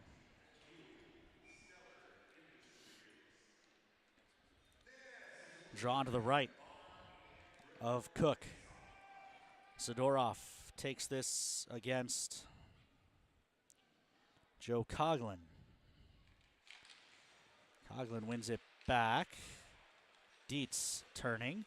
Looking backside. Clever pinch by Howard. The pass was just hard to handle as it was knee height. Holland can't hold on to that.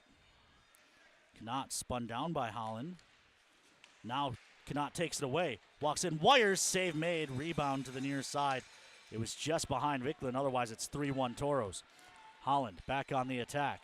Hits the brakes, drops it back to Howard. Howard to the middle, and Dietz. Dietz with a long shot, gloved and held by a sliding Cook, and now Pikic just got dropped, and they are sending Holland to the box. And I think they're only sending Holland. It's a 2-minute rough. So the Toros back to the First Western Bank and Trust power play.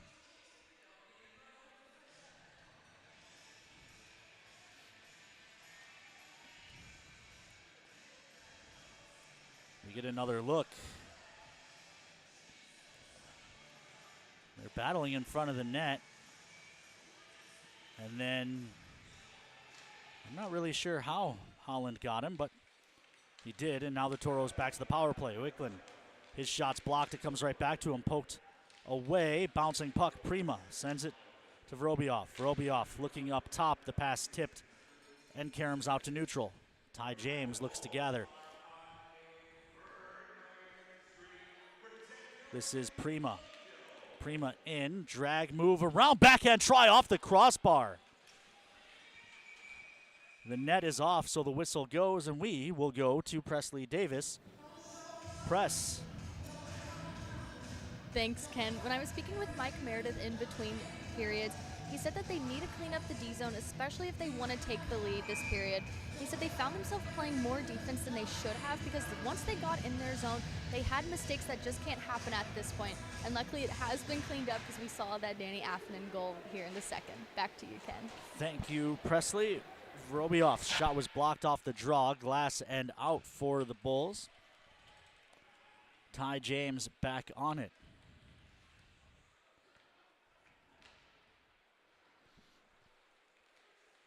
Near side, it's Luca Ori. Ori into the zone, hits the brakes, looks up top for Ty James, mishandled, and Hodis is on a breakaway shorthanded. Hodis in behind the defense, shot, save made by Cookie. And then James lost his stick, but the Toros are able to defend and start back up ice. Vicklund slides it through the defender, kicked free, Prima finds it. Looks up top for Ty James, who was poked away. Prima gets it back. Vorobiev side of the net in front for Wicklund. Shot goes up and over as the goal gets kicked free. Palindrome on the clock, 12:21 to play here in period number 2. Bulls won't be allowed to change their killers as it was their goaltender who knocked his net off. 34 seconds left on the First Western Bank and Trust power play.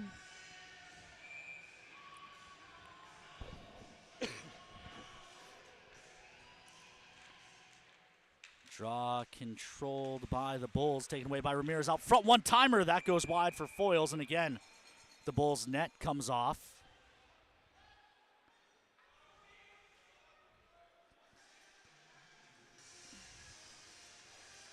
Funny, it wasn't happening last period when Cook was getting shot at.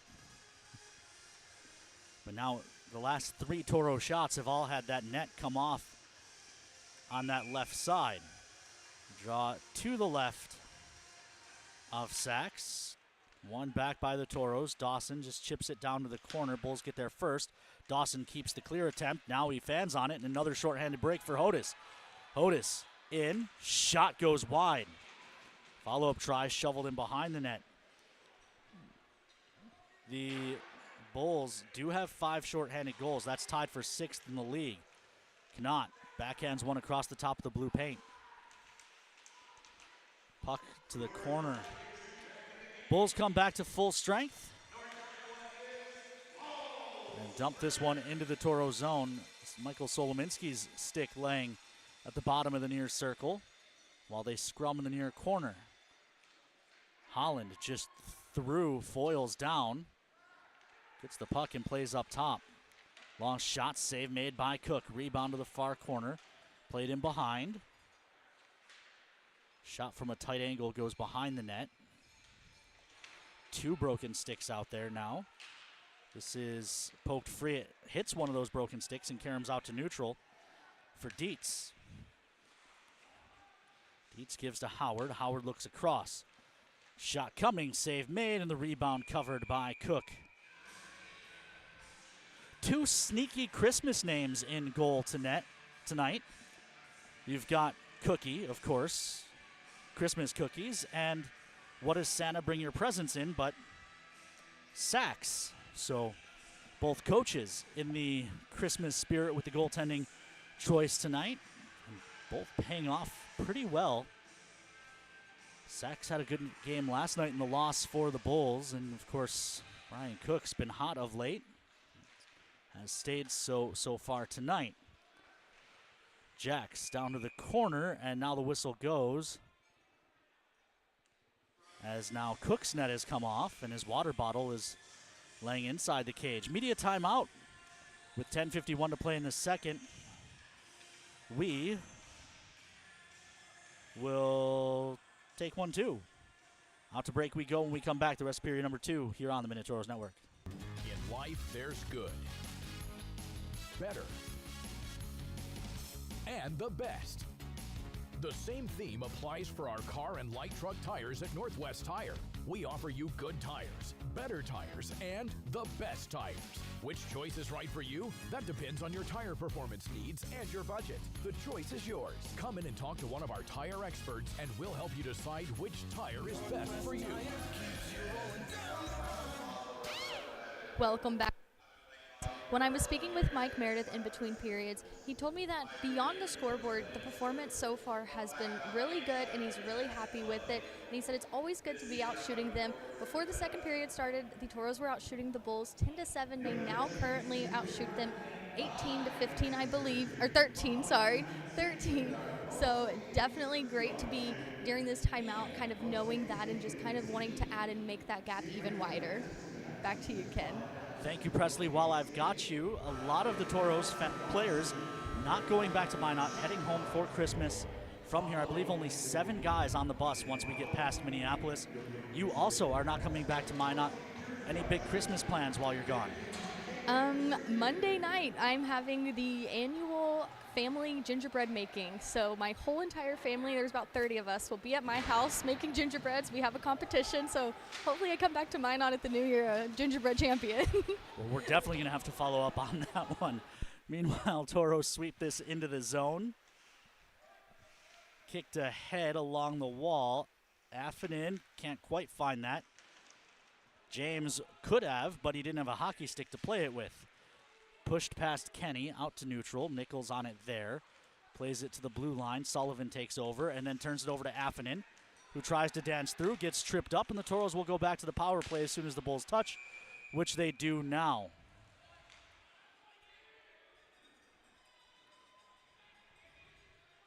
And the Bulls fire the puck down the ice in frustration.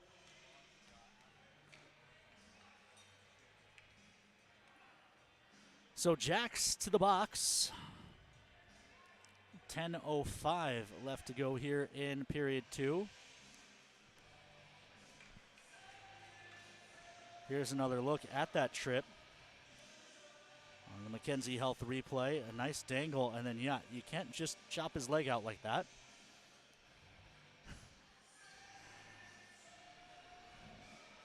Connery and Timms checking in from back in the Magic City. Dan Russley checking in from Green Bay, says go Toros. I won't say the next part.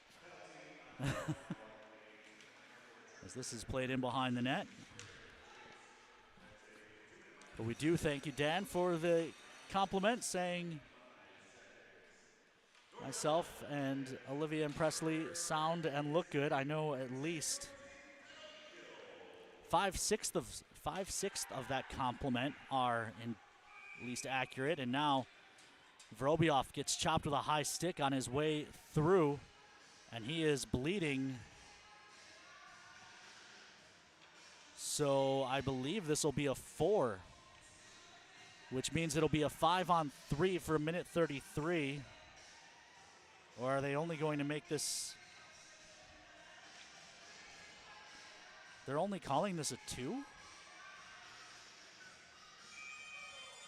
He is gushing blood. How is this not a 4-minute? Well, he must not be gushing blood anymore. Okay, if they're sending him to the bench because he's bleeding, well, then make it a 4-minute penalty. Okay, now they are making. I'm saying, if you're not going to let him stay on the ice because of how much he's bleeding, you can't make it a 2-minute call, and now they have made it a 4. So Vorobiev will have to go off the ice because of the blood.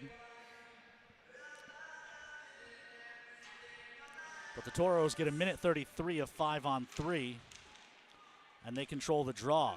Ty James to Eklund.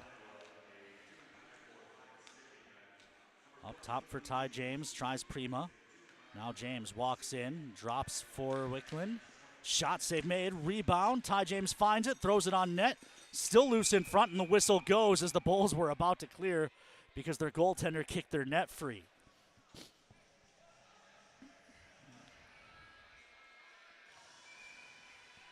Bulls won't be allowed to change because their net came off.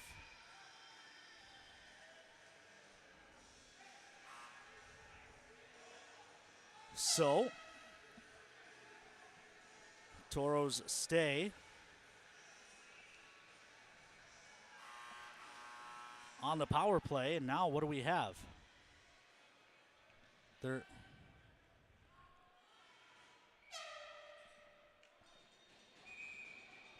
What is the confusion here? Penalty box needs something. Did they forget to stop the clock? I didn't notice that.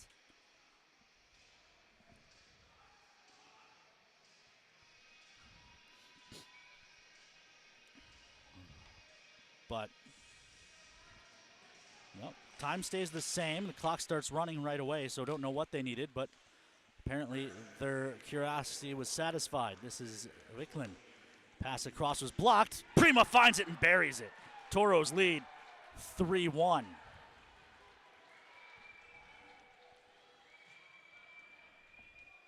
And they let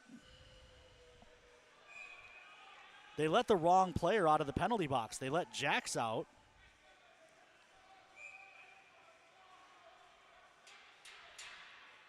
And now Hodis has just been tossed. He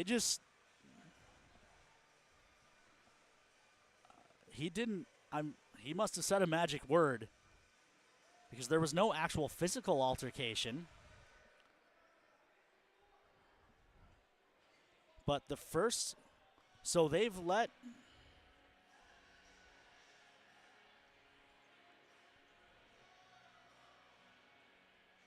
okay.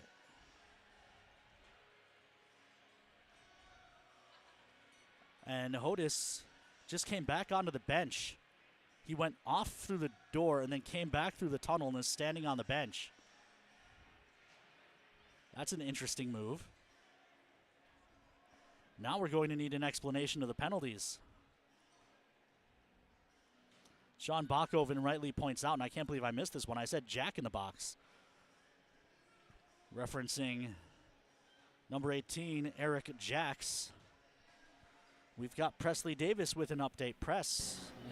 Just thinking about this while we are taking this moment, if anyone has Christmas things they are making, my mom just texted and was like, speaking of gingerbread, you have to make gingerbread dough when you get home. So this is everyone's reminder to get your ingredients and start baking or cooking because it's sneaking up on us. Yeah, I got some great pictures from back home. My wife sent me the kids were decorating cookies last night. So I know what I am eating. And Hodis just left the bench again after throwing his stick down the hallway. But let's see. We still don't have a full explanation. Toros still are on the power play. Both halves of the double minor left to serve for Fuji Suzuki with the high stick. Right now the Bulls get it in clear.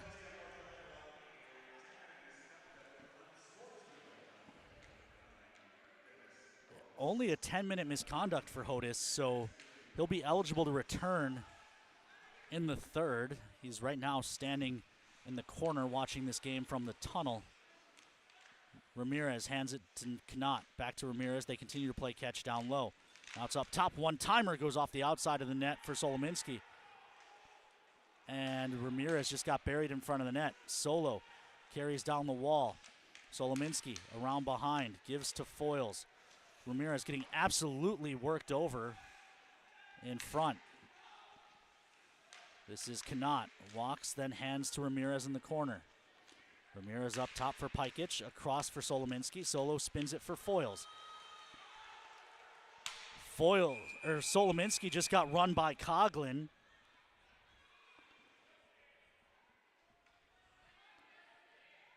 Off the puck. And then make that Bersic came over. Or it wasn't Coughlin, it was Bersic who got him the first time. So the Toros are going back on a 5-on-3. 2:15 left on Suzuki's double minor for high sticking. See if we have another look at what Bersic did. He just threw him down, yeah. And then, kicked him in the side of the head and stepped on the back of his neck. I don't think that was intentional. It was just because of the tie-up. But a really dangerous play there. Again, I don't think the kick or the step were intentional. The initial hit was. But I think the additional stuff, the additional things are not what's being penalized. It was the initial hit that was a penalty. But then the kick to the head and stepping on the back of the neck, that is what looked really bad. And thankfully, it seems like Michael Solominski is totally okay. Vorobiev tossed him the towel. Not a good sign when your team has a blood towel going for the game. But the officials are discussing the penalty here.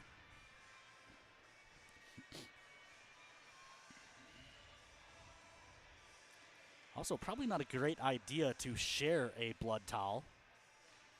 I'm not a medical professional. I'm barely a professional anything, but I would think that that's less than ideal. Sarah Tim asks, should they get a penalty every time they kick the net off? And it can be a penalty if the referee deems it intentional. But as I mentioned earlier, after speaking with the referee, it is hard here because it is so easy to bump these nets off. 2 minutes of 5-on-3 for the Toros. This is Ty James giving to Prima. Prima looking for a lane. Thinks he has one. Shot tipped off the post. Rebound loose. Hacked at. And the Bulls find it and clear. That one just hit the post, and the Toros couldn't find the rebound and get it to go. Viklund tied up at the red line by Malentino. Toros have had a bunch of power plays here. They need to be careful as well, not to give the official a reason to call one the other way and let the Bulls back into this one, because despite all of it, it's still just a 2-goal lead. This is up for Ori. Ori stepped into, tries to hand into the zone for Vorobiev. It didn't work. Ty James to the far side. Ramirez gains the line. Ramirez spins on the far wall, touches up top for Prima. Prima gives to James. James back to Prima. Prima looking for a lane, drops to Ramirez. Ramirez shovels it back to Ty James. James walks in, gives back to Ramirez. Shot in and out of the glove. Rebound to the far side. Prima. Prima sweeps it up top. 38 seconds left in the 5-on-3. Ramirez looks across. Prima turns. Prima tries a shot. Blocker save. Rebound behind the net. Vorobiev. Vorobiev gives to the far side. Prima up top. Ty James. One-timer goes wide. Rebound to the near side. Ramirez. Ramirez tackled by Jax. And the Bulls are able to get the clear. Prima winds it up, 15 seconds in the 5-on-3. Prima up for Ramirez. Ramirez drops for Vorobioff. They're going to call that too many men. The Toros only have 5 players on the ice. Again, that was really close. So that'll even it up. Well, no, the Toros will be on a 4-on-3 for 8 seconds. But the draw's in their own end, and then it'll go 4-on-4. Wickland to serve it. And like I said, you gotta avoid giving the official any excuse to try and even up some of these penalties.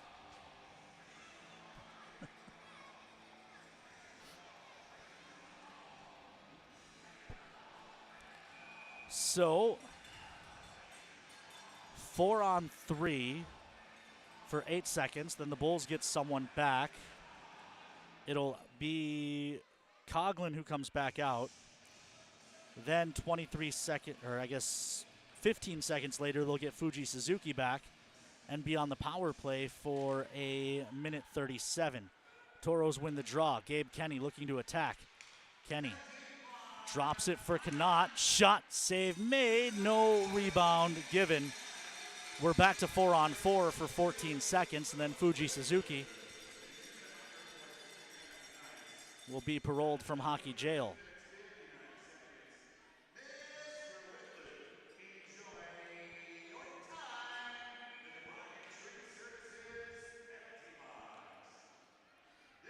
Draw to the left of Sachs. Ramirez wins it back. Solominski turns, and he's just forced out to neutral by pressure. 4 aside for 7 more seconds. Spadaro has it poked free by Koroluk. Koroluk on the attack. Solominski's back. Shot save made by Cook. No rebound given.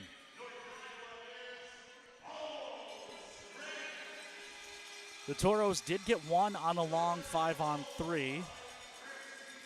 But then their second 5-on-3, which was a full 2-minute, they were unable to capitalize and took a penalty of their own. Despite the 2-goal lead, that feels a little bit like a missed opportunity for the Toros. Fuji Suzuki out to take this draw. Draw kicked sideways. Ty James working there. Puck up top. Shot coming, gloved and held by Cook, which is good as there was a Bull lurking on the doorstep. Minute 27 left to go on the Papa John's PK for too many men on the ice. Shots 22-14 in favor of the Toros.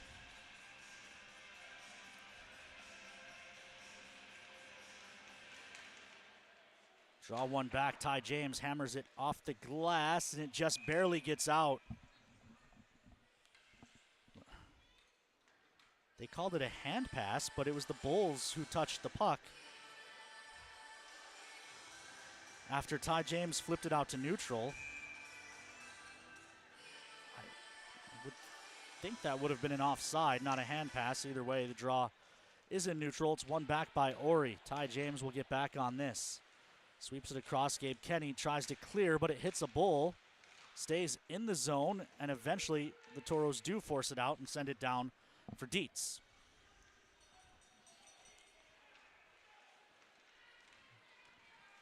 Dietz comes to the near side, and Suzuki. Suzuki into the zone. It's paddled away by Cook and then fired in from an unreal angle. But Suzuki is hurt. He sent that pass and then went hard into the end wall.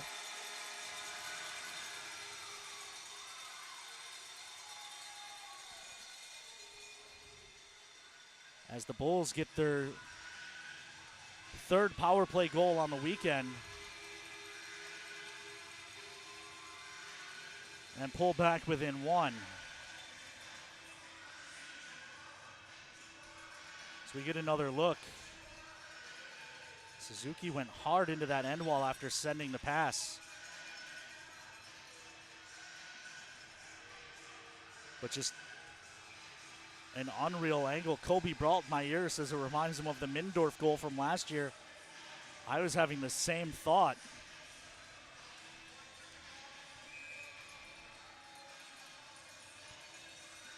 So the Toros lead cut to 1 with 4:54, a palindrome on the clock here in period number 2. Morelli and Coughlin on the draw. Morelli wins it back. D to D for the Toros at their own blue line. Dawson looking for a lane, will dump it in.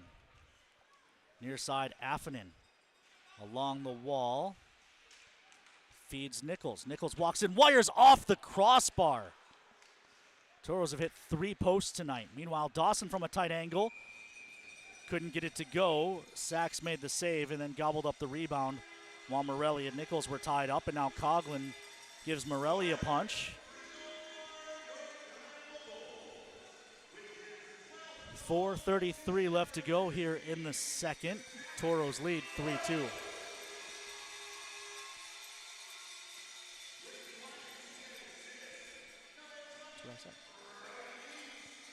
Draw to the left of Sachs. Morelli wins it back. He gets by Affanen. Dawson finds it and sends it up and over the ice. It comes back in front. The Toros couldn't find it at first. Eventually Morelli does. Dawson with another shot. Save made through traffic. A double screen from Affanen and Nichols. Meanwhile, this is picked up by Maresca. He carries ahead. Maresca into the zone. Tries to split the defense. It doesn't work. Pajkic finds it. Gets taken to the corner by Thornton. Meanwhile, the Toros are up ice. It's Morelli. He looks across and finds Dawson. Dawson just dumps it into the near corner. Morelli is the first to this. Guides it down low for Affanen. Affanen walled off, but he keeps possession. Plays up top for Pajkic. Sweeps across for Solominski. Solo throws one on net. Save made. Rebound poked at it. Ends up in the circle and gathered up by the Bulls. Thornton looking to attack. He tries a shot. Save made by Cook. Rebound to the near side. Morelli for Affanen. Affanen touches it into the zone for Sidorov. Sidorov forced behind the net. Lost an edge. Thornton tries a hit instead of gaining possession, and then that turned into a chance for Sidorov, but he got tied up with Davis. Meanwhile, rolled into the zone. Cookie plays to the near side. Good poke, and now the Toros can go. Knott fed Sidorov. Sidorov carries ahead, gives to Knott. The pass was behind him, and he couldn't connect on a shot. This sent down the ice. They wave off icing because it went right through the Toros' change. Awkward carom turned over right in front. Osborne's shot stopped by Cook. Meanwhile, Kenny lost a stick and a glove trying to defend that. Another one thrown on net. That's gobbled up by Cookie. He and Kenny share appreciative pats.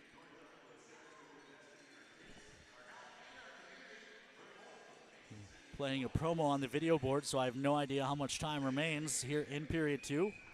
2:48 left in period 2. Draw to the left of Cook.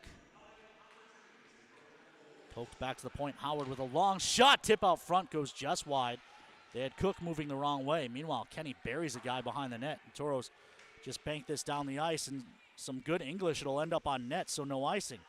Sachs plays to the near side. Prima finds Vorobiev to Foils, who shot.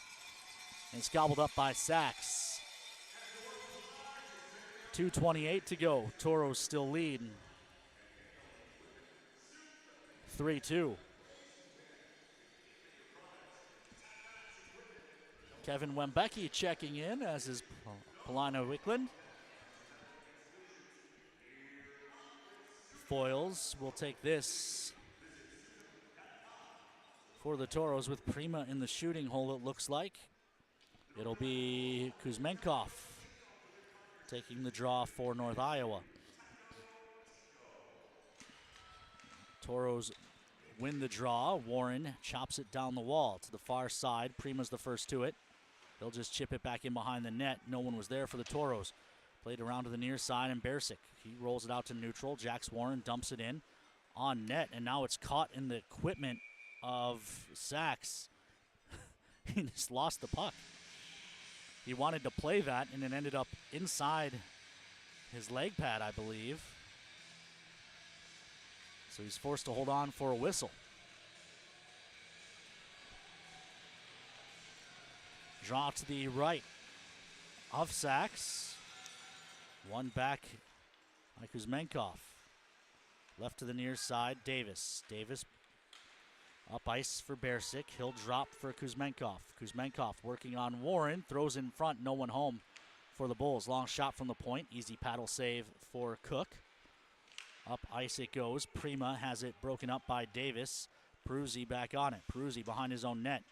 Flushed out by Prima. Throws to the far side. It gets by Spadaro at the point. Spadaro in front of the Bull bench. Just banks that ahead. Dump-in attempt hits the linesman and allows Nichols to gather. Nichols tries to slip it through the defender. It was Bersic. Didn't work, but Prima takes it right back. Prima delays, looks for a shot. Instead he feeds Nichols. Toros working on the far wall. It'll ring to the near side. 1:24 left to play here in period number 2. Nichols poking at it. Kuzmenkov ran into the linesman and then fell down. The Toros dumped this out of play for a whistle. Palindrome on the clock. 1:11 left to go here in period number 2. Draw in neutral off the errant dump-in by the Toros.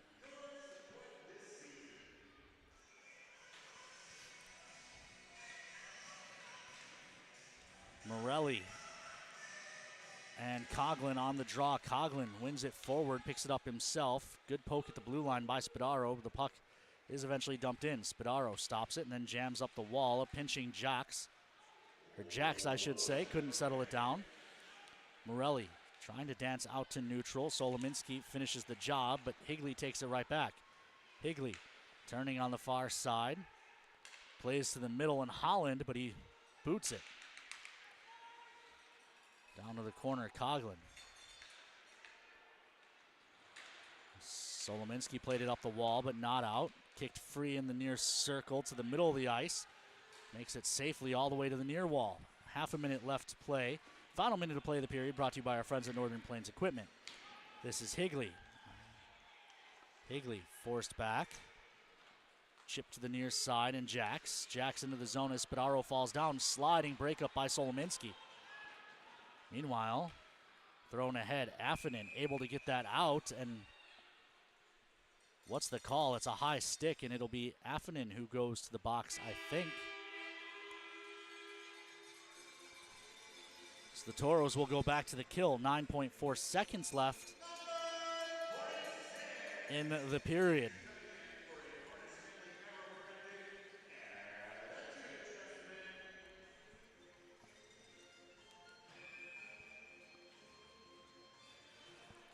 Big kill here for the Toros.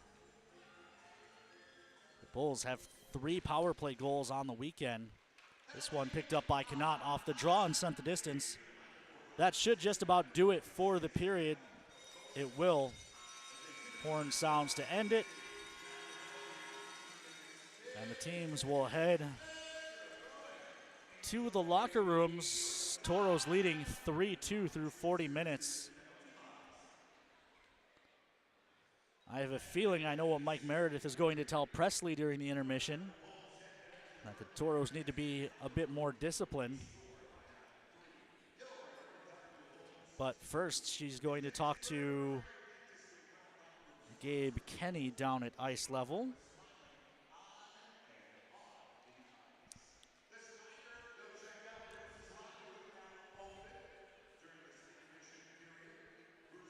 Let's send it down for the Farmers Union intermission interview with Presley Davis and Gabe Kenny. Thanks, Ken. Now I'm here with assistant captain Gabe Kenny. Now, Kenny, what are you going to be telling the guys in the locker room to finish out this third period? Just got to keep the intensity up, keep doing what we're doing, stay on the forecheck, stay to the box, and just we've been, focused on being able to close out games. We'll just go get it done and close it up. All right, good luck. Back to you, Ken. Thank you, Presley. And Gabe, he's got 20 minutes to fulfill my prediction that he get his first of the season tonight. We'll find out if he does, but first, Olivia Tosto will have the Four Bears Casino Lodge intermission report after these messages on the Minotauros Network. If RPMs raise your BPMs, if the open road is an open invitation, then get up and go. Go turn some heads. Go turn a wrench. Go windows down. Go volume up. Go in. Go out. Go off. Napa has America's largest network of parts and care, here to keep you firing on all cylinders. Your plan speaks volumes when you're going to have a drink. Be intentional to ensure your safety and the safety of others by keeping just a few things in mind. The first is to look out for your friends and be the designated driver. Even if someone says they're fine doesn't mean they are. Second, incorporate water into your night. Ordering a glass can encourage your friends to take note. Third, be the person your friends trust and say no to the next round. And fourth, lend a hand when your friends have reached their limit. Your plan speaks volumes. Know your drink. Know your limit. We had a member that came into the credit union who doesn't historically come in. She went up to the teller line and said she wanted $25,000 in cash. The teller kind of questioned her about it, and she said, "I'm buying a car," but she was kind of fidgety. And is that when she went to you first? She had to make a phone call to see who it was payable to, and that was which is red way flag. Weird. I mean, that's a huge red flag. And that's kind of when I came up there and I just said, "Are you comfortable coming to my office if we just sit down and talk about this?" And that's where you took the phone and talked to the person on the other line, right? Then to hit the button on the phone and disconnect them, for her to say, "Thank you." I'd rather ask the uncomfortable questions than hear that I just assisted someone losing $25,000. Perfect. That's when you know you did a good job that day. At First Command, our advisors are committed to coaching you towards a financial future worthy of your service. We're dedicated to coaching you from the start of your military career to retirement and beyond, at home or during deployment, for when things get tough and when times are good. Let us show you how we honor what matters most to you. It's time to get started today. All right, Genty, time to learn the option play. Come on, Coach. I know how to run the option. Applebee's new Ultimate Trio. Mix and match 3 apps with 3 sauces, like shrimp, boneless wings, onion rings with sweet chili, blue cheese, and marinara. Or wonton tacos, waffle fries, and riblets with honey mustard, ranch, and honey barbecue. Or brew pub pretzels, mozzarella sticks, and waffles. How many combinations are there? There's over 80,000. Applebee's new Ultimate Trio. Choose 3 apps and 3 sauces for $14.99. That's eating good in the neighborhood. Since 1977, Northwest Tire's been your partner on the road for over 40 years. People have put their trust in our quality brand tires and expert service on the roads and in the fields for work, play, and travel. Northwest Tire, keeping you rolling down the road. All right, Toros fans, welcome back to the second intermission Forebears Casino and Lodge report. To start, we are just going to run through all the goals so far, so let's go ahead and take a look. Starting off in the first period, we had the North Iowa Bulls adding to the scoring board first with Suzuki from Malentino and Osborne. We'll see that here. Obviously, you know, super impressive, but that started with 15:40 on the clock. About a minute later, the Toros were able to respond with Ivan Sidorov from Phil Wicklin and Owen Dawson. Then going into the second period, we had Affanen from Warren and Morelli with 15:04 on the clock. And we'll see that here.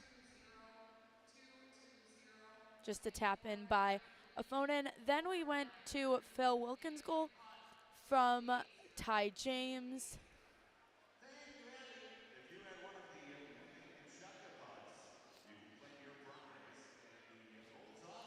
And I think it was Artem Prima, right? Yeah. It looks like they'll have to update that one. Then the last one was Corey Luck from Dietz and Suzuki. Obviously, again, then we had that injury after, which I didn't even see the goal had gone in. I was sitting at the other end, so, you know, definitely want to keep an eye out for penalty-wise. As we talked about before, we had just Gabe Kenny getting that holding in the first, only penalty on the board. Going into the second, we have 1, 2, 3, 4, 5, 6, 7, 8 from the North Iowa Bulls and only 2 from the Toros. So again, discipline-wise, the Toros are really showing it tonight, especially one was too many men, so that's not even on a specific player. And then we just had a high sticking call, and I think the Toros are learning to play that smart game. There was a couple times, fights could have broken out, but I think the Toros are learning a lot about getting the power play instead of, sacrificing that just to get an extra hit in. We also had some game misconduct, so obviously always then had some more time. The Toros were able to pull ahead in that period 3-2, but obviously going into this last one, I think it's going to be getting pretty aggressive. We'll send it out to a quick break, and when we get back, we'll get some out-of-town scores for you guys.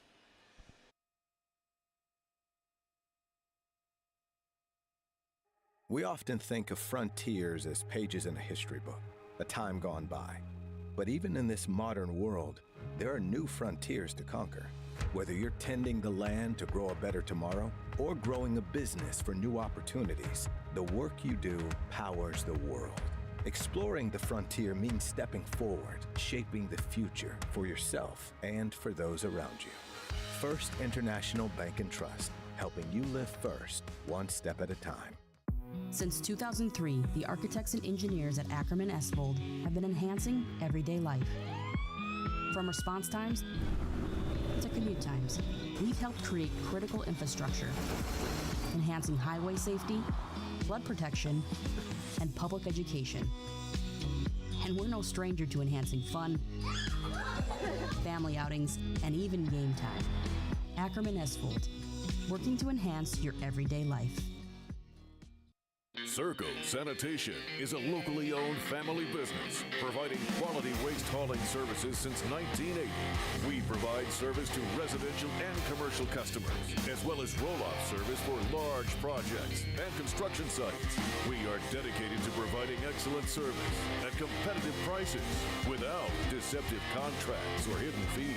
For more on what Circle Sanitation can do for you, call us or visit circlesanitation.com. The Four Bears Casino Sportsbook has a new look. Enjoy Vegas-style betting in comfort. Play and qualify to win trips to Vikings or Raiders NFL games. Order a drink at the dedicated bar. Then kick back in a lounger and watch the full wall display. Feel the action all the way to the final moment and claim your winnings. Book it for private draft parties or game day too. Visit the remodeled Sportsbook at Four Bears Casino and Lodge, 4 miles west of Newtown.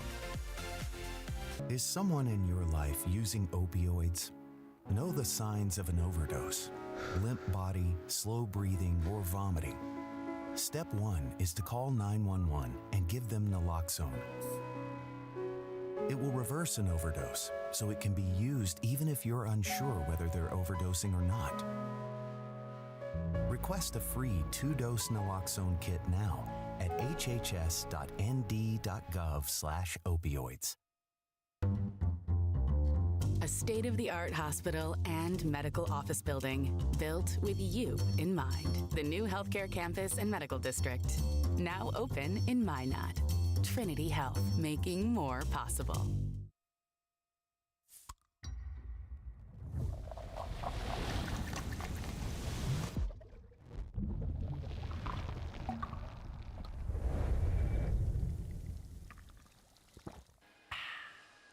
All right, Toros fans, welcome back. Before we hit those out-of-town scores, I'm looking at the standings right now. North Iowa and the Toros are in second and third place for the most penalty minutes in our division. The Toros are at 507. I know Presley and Ken touched on it before in pregame show. And the North Iowa Bulls are just under us at 457. But after this past period, I think we're going to see that those numbers get a lot closer together. Obviously going into what's going to be probably a very physical third period. It'll be interesting to see how that plays out. Of course, the Bismarck Bobcats are on top with 522. To get you some of those out-of-town scores, we have the Bismarck Bobcats playing Watertown. Bismarck is currently winning 3-0 with about 9 minutes left to go in the second. Obviously a big game we would like to see. Unfortunately, hate to say it, Bismarck win to knock Watertown down, but always interesting to see how that plays out. St. Cloud is playing the Minnesota Mallards. Going into their third period, St. Cloud 2 to the Mallards 0. Then looking at Aberdeen and Austin. Austin is currently winning 2-1. So again, another game to look out for. Minnesota Wilderness playing Wisconsin Wendigo, winning 5-0. a lot of other low-scoring games we're seeing today. Fairbanks is yet again winning against Chippewa Steel 3-0, so we'll see how that one plays out. I know last night's was pretty interesting. Johnstown is in the third with New Hampshire winning 7-3, another high-scoring game. Then to get you some NHL scores before we send it out to a break, it looks like the Canucks and the Bruins are tied 3-3. The Hurricanes and Lightning is currently winning 5-4. Predators against the Maple Leafs. Predators are winning 3-2 with about 8 minutes left to go in the third. The Flyers lost to the Rangers. The Blackhawks did lose to the Senators, unfortunately. And then the Blues were able to pull off the win against the Panthers 6-2. Again, another high-scoring game. We're seeing a lot of those tonight. We are going to send it out to a quick break, and when we get back, we'll get you guys some updates before we head out to the break.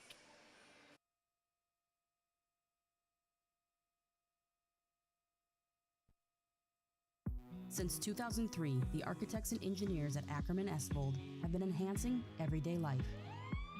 From response times to commute times, we've helped create critical infrastructure, enhancing highway safety, flood protection, and public education. And we're no stranger to enhancing fun, family outings, and even game time. Ackerman Esvold, working to enhance your everyday life. Lucky for us, life is full of choices, big and small. They define us, make us who we are. And when it comes time for you to choose a car, home, your next big adventure, or start a new business, Farmers Union Insurance has the variety of coverage options to protect each perfect moment. Farmers Union Insurance. Contact your local Farmers Union Insurance agent today.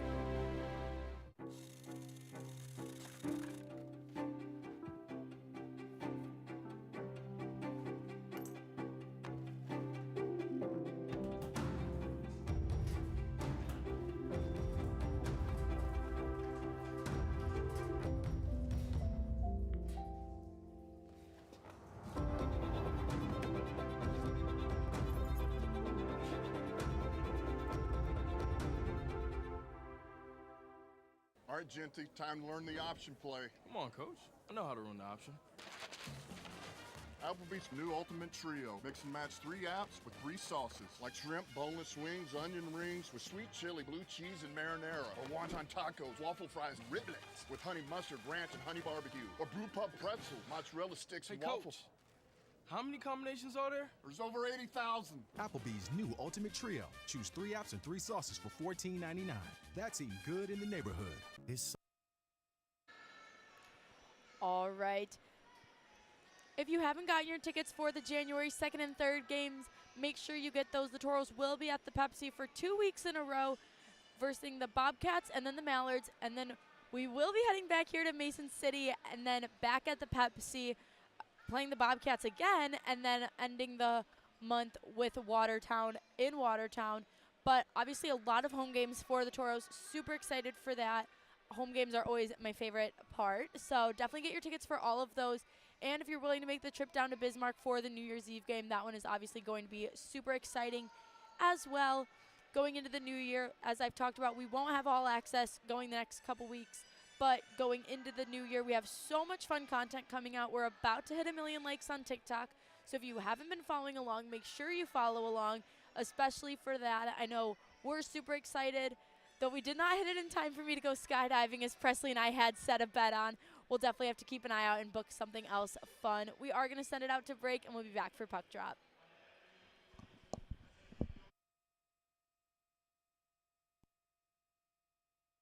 The Four Bears Casino Sportsbook has a new look. Enjoy Vegas-style betting in comfort. Play and qualify to win trips to Vikings or Raiders NFL games. Order a drink at the dedicated bar. Then kick back in a lounger and watch the full wall display. Feel the action all the way to the final moment and claim your winnings. Book it for private draft parties or game day too. Visit the remodeled Sportsbook at Four Bears Casino and Lodge, 4 miles west of Newtown.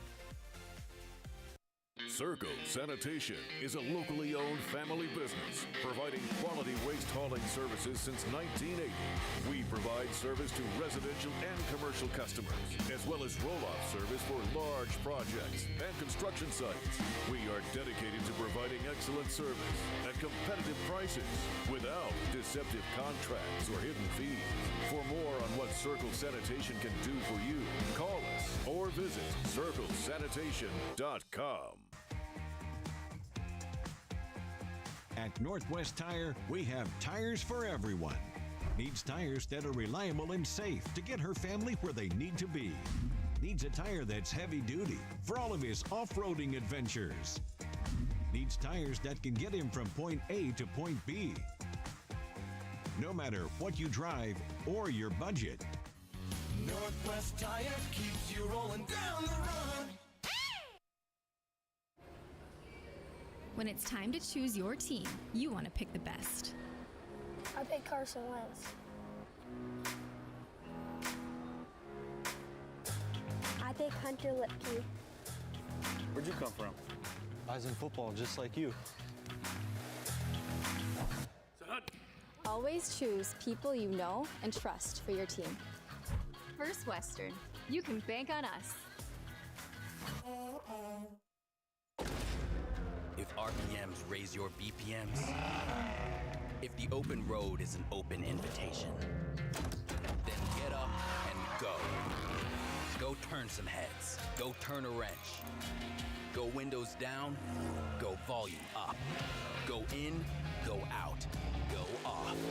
Napa has America's largest network of parts and care, here to keep you firing on all cylinders.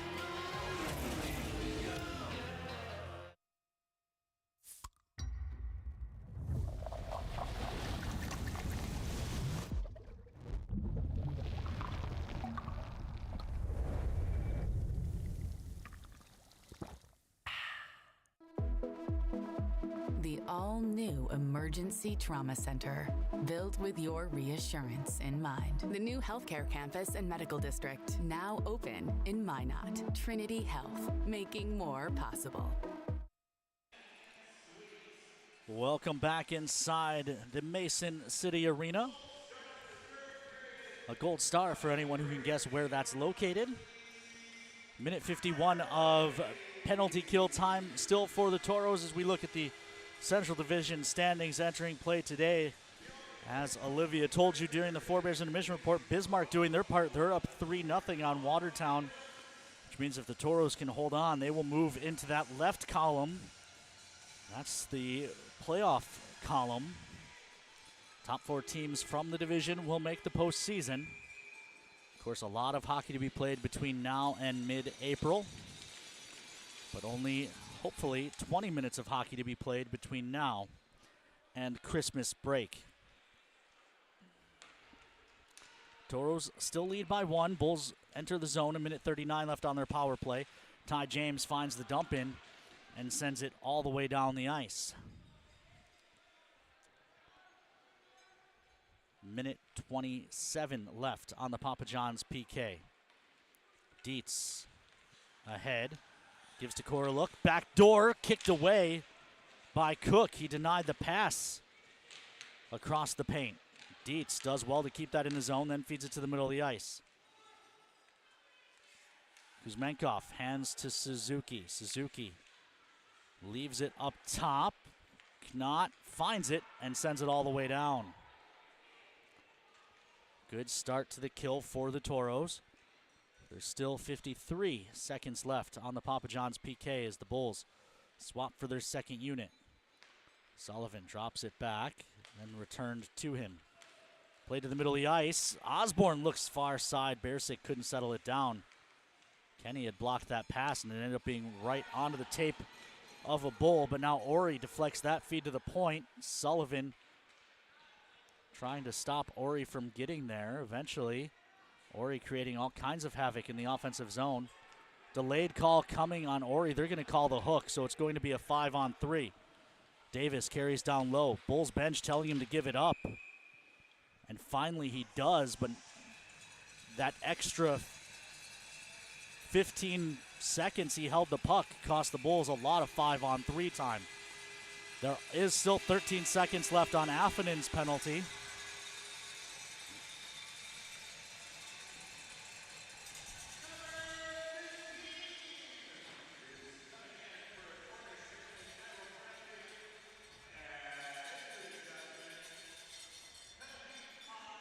So the Toros will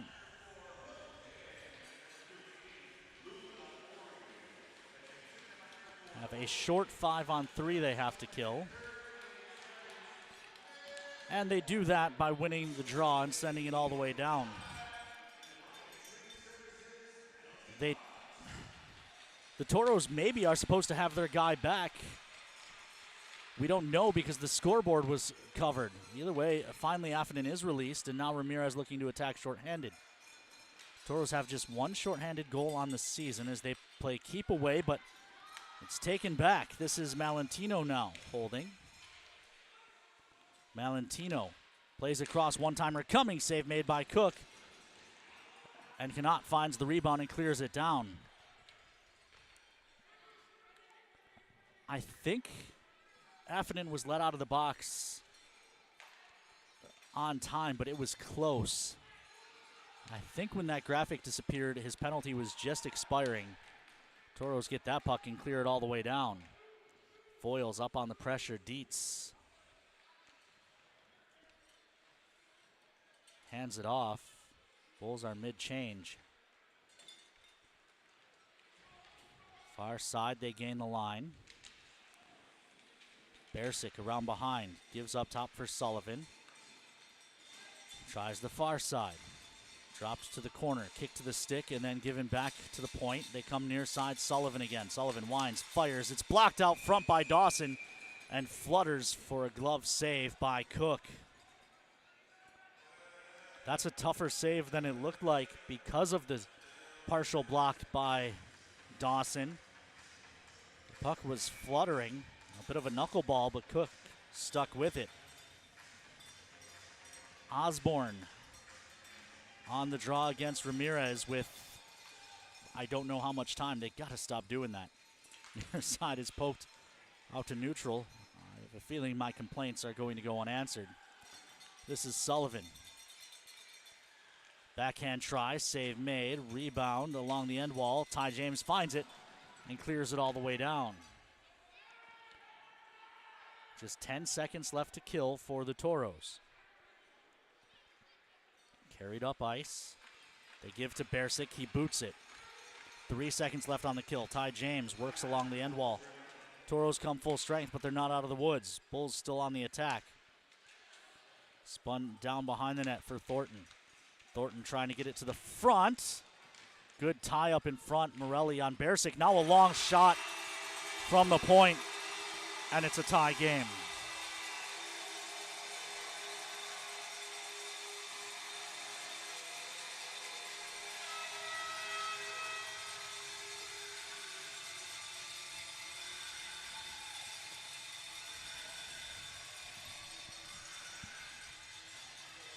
Here's another look.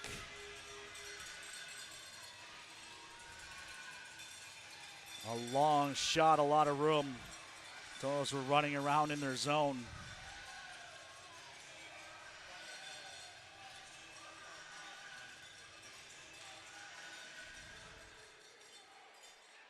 Eventually, it's picked up by the Bulls at center, and we start anew.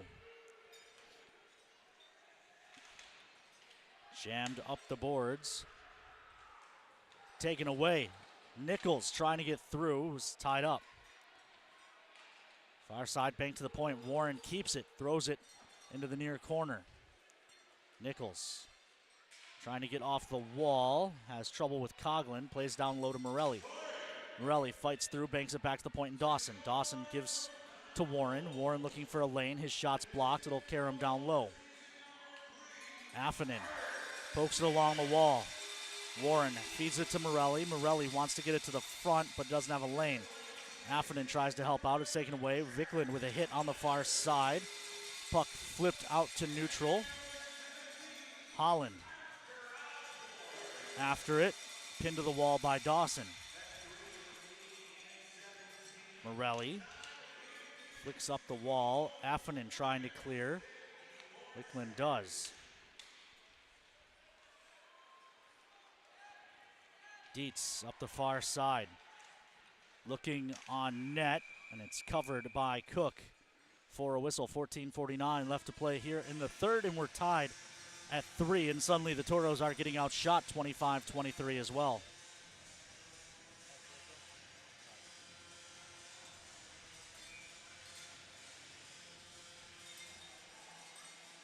John Kowitz asks if there's a rule about the time needing to be displayed. I'm positive there is, but that is something I will double check before our next trip down here in January. Big hit along the end wall by Solominski. Takes the puck away and plays it to the near side. Wickland on it, gains the line, tries a shot, it's blocked up and out of play for a whistle. Let's go to Presley Davis for an update. Press. Thanks, Ken. When I was speaking with Mike Meredith in between the last 2 periods, he said they have to get back to controlling the game. That's what they're going to need to do for the next 20 minutes in order to take the win here tonight. And now that it's tied up, he said they need to go back to basics. You know, it's kind of hard to focus when you know there's the break just 20 minutes away, but if they can just go back to their basics and take care of the business, they should be good to go into their break. Back to you, Ken. Thank you, Presley. Shot by Wickland was blocked. It's dumped down in the corner. Solominski keeps it moving along to the far side. Cannot comes to the middle. Wickland ahead, trying to cut to the middle. He gets stood up by Thornton and the puck taken away. Bulls starting up ice. Poked away. Bulls have a man in offside, so they can't enter the Toro zone. Ahead, Mariska. Hands to the near side, and Sullivan. He rolls it deep. Ty James plays to the far side. Prima turned over and then poked out to neutral by Ty James. Bulls again have a man in deep. They have to backpedal. Poked into the zone. Kenny hacks to the far wall. Tries to work it up the boards. It pinballs around. Foils and Prima digging as well, but it's kept at the point. Swept to the near side. Dietz walks in. Wires save made by Cook. No rebound given. Dane Stagg, listening in Lemon, South Dakota, says his grandmother-in-law not doing well, 94 years old. Hopefully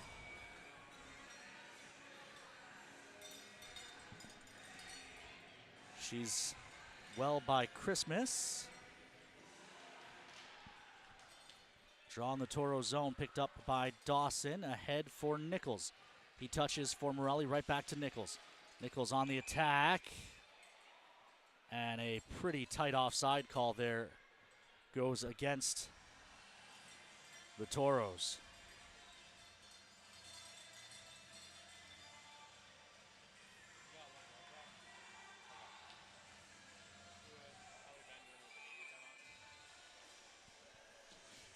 Draw in front of the bull bench. Toros win it, dumped in by Dawson. Checks up in the near corner.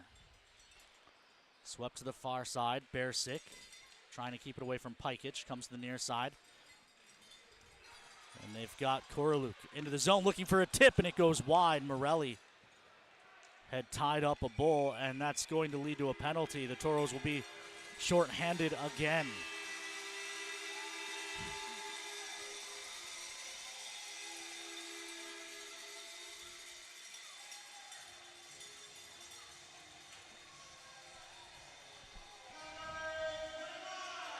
I said it at the time, it felt like those missed opportunities on the Toro power play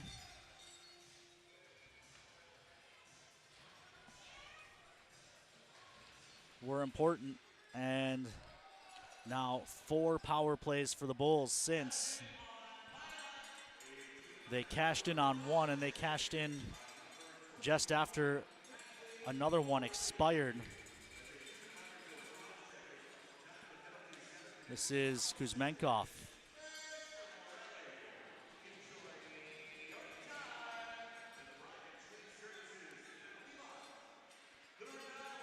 jammed back to the point. This is Dietz. Dietz hands off to Fuji Suzuki. Tokyo native gives it back to the point. Korluk back for Suzuki. Shot. It's in.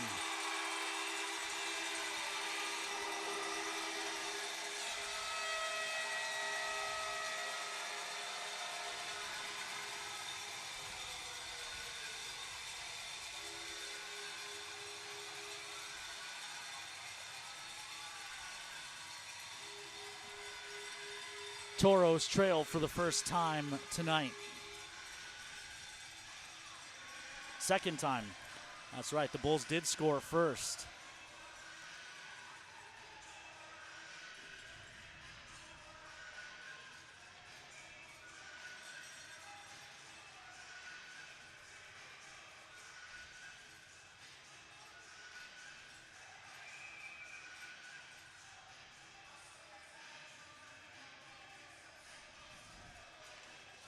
So, 12 minutes and 7 seconds left before the end of regulation. The Toros need 1 to tie and 2 to win. In behind the net, Morelli, who was in the box for that last goal against, gets tackled. Morelli continues to work along the end wall and then rings it to Solominski. Solo cuts to the middle, looking for a lane. His shot tipped out front and then paddled away by Sachs. Warren dumps this in. It'll bounce to the near side. Holland dumps it in. Warren to the far side. Dawson had Prima behind the defense, but the pass was too hard to handle, and it ends up on net. Toros get an offensive zone draw out of it at least.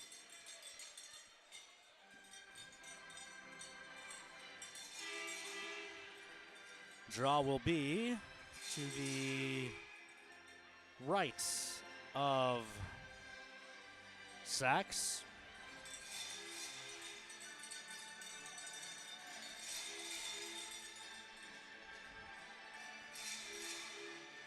Foils with Prima behind him in the shooting hole, but the draw's won back by the Bulls.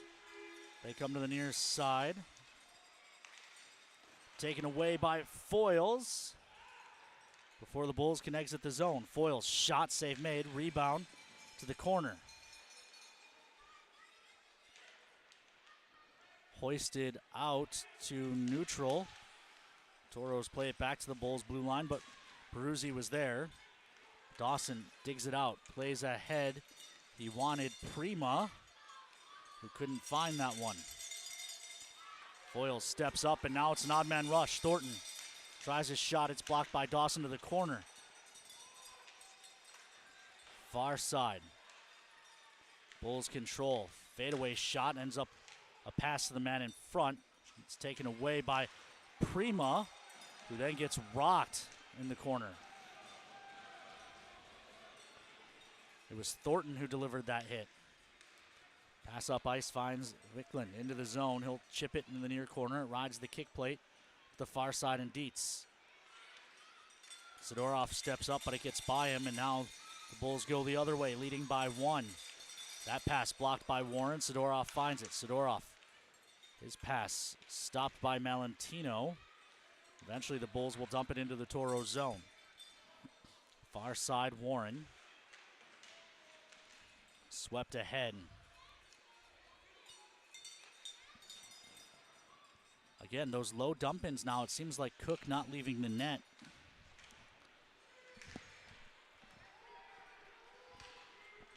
As there's a shot that's blocked.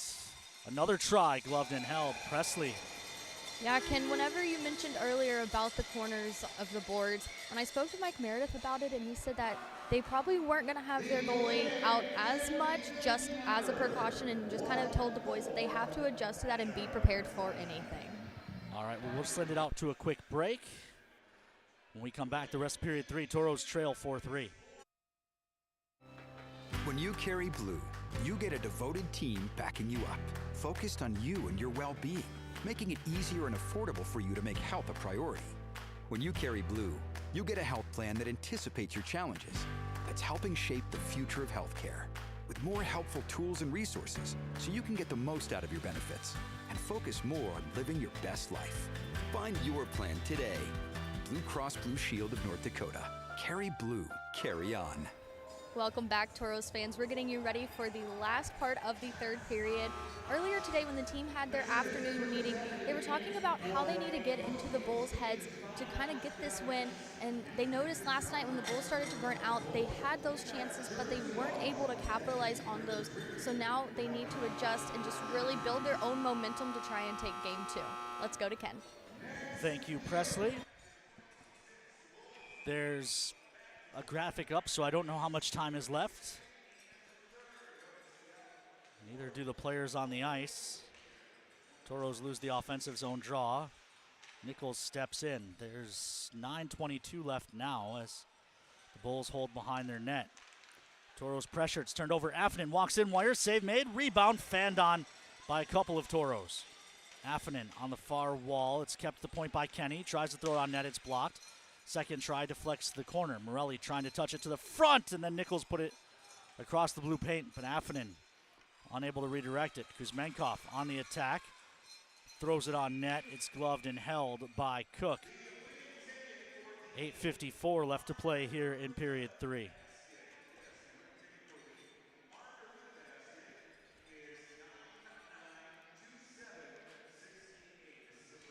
Toros need to find at least one to get it to Evan Foyle's time. Draw will be to the right of Cook. Foyles will take this draw against Suzuki, whose power play goal moments ago right now stands to be the game winner. He wins it back. Osborne with a quick shot. That goes off the glass. Far side, Prima pokes ahead for Vorobioff. Vorobioff into the zone. Tries a drag move, but it's poked free by Sullivan. Jammed up the boards. Kicked down the wall. Eventually out to neutral. Solominski dumps it in. Toros have to touch up. They're still offside. Pass ahead finds Osborne. He'll dump it cross corner. Pikic punches it up the wall. It gets through the Bulls defenseman. Now thrown to the near side. Foyles jams it behind the net. Can he get there? Jax throws it back to the near side. Osborne stepped into, but wins the puck and plays it out to neutral. Dawson with a good hit on the near wall against Malentino, but the puck gets deep for Suzuki. Suzuki trying to walk out of the corner, tackled by Solominski, and the puck to the near corner. And then Suzuki just cross-checked Solominski well off the puck. The official didn't see it, and this goes down the ice. Won't go for an icing, though. And another call coming against the Toros is Sidorov with a clear hook. Will send the trailing Toros to the kill against what was already the 6th best power play in the league. That has 2 power play goals already tonight, plus another that came just a couple minutes after, or not a couple minutes, a couple seconds, I should say, after a penalty expired.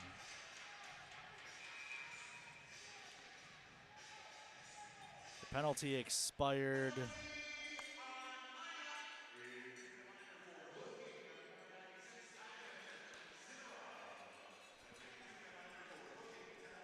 .16 seconds before the goal, but the Toros hadn't gotten possession or a clear. Far side cannot, pressuring. Davis retreats behind his goal. Bulls start up ice, toss to the near side off the mark. Ty James finds it and sends it all the way back down.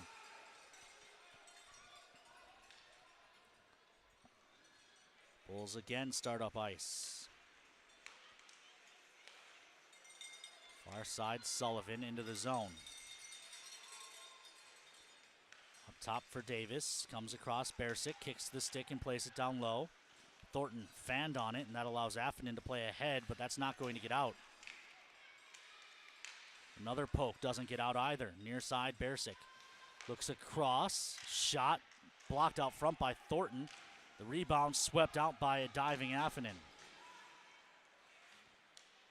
And then Affinen takes this away in neutral, leaves to the near side and Foyles. Foyles thought about it. Now he'll just try to play it down the wall for Affinen. Sullivan takes it away, however. 45 seconds left on the kill. Bulls holding in their own zone. 6:20 left in regulation. Across for Malentino. Shot, save made off the mask of Cook, and then Ty James gathers the rebound and clears that all the way down.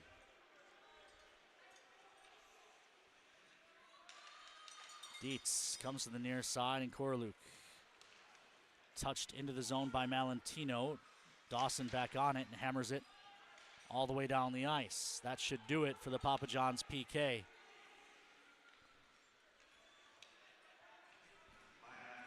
.540 left to go here in regulation. Toros trail by 1. Koroluk into the zone. Looks into the middle. Shot fanned on by Kuzmenkov. Toros throw that out to neutral. Howard takes over there. Across to Peruzzi. Peruzzi gains the red line, dumps it in, far corner. Pikic pokes at it. Follow-up try blocked out front by Solominski. Prima gives to Vorobiev. Vorobiev caught from behind by Holland. Pikic found the loose puck. Speeds ahead. Pikic gains the zone. Carries deep.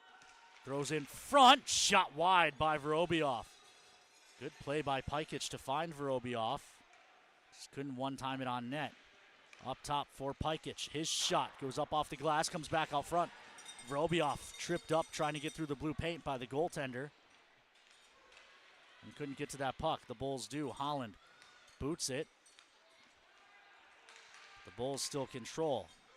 Sent down the ice. It ends up on net, so no icing. Cook plays at the corner. Pikic tied up there. Bulls control. Touched ahead. Prima into the zone, hits the brakes. Now he looks to cut in. Shot, save made. Rebound taken to the corner by the Bulls defense and then chipped through Solominski. 4:10 left to play here in period 3. Far side, Jax Warren dumps it in. Solominski throws it on net. Save made. Toros can't get to the loose puck. It was Morelli trying to reach it. Morelli steps up, but Sullivan played ahead. Affinen trying to free it up. It's out to neutral, however. Osborne spins it deep. This is Ramirez throwing to the far side. Affinen on the attack. Affinen tries to chip through, gets spun down by Sullivan. Puck thrown ahead. Wickland got caught with the referee. And it's dumped into the Toro zone. Ty James lost the handle. Now he'll reverse it to Kenny. Kenny jams up the far side. Touched for Sidorov. Sidorov has space. Walks in, wires. Save made. Rebound given.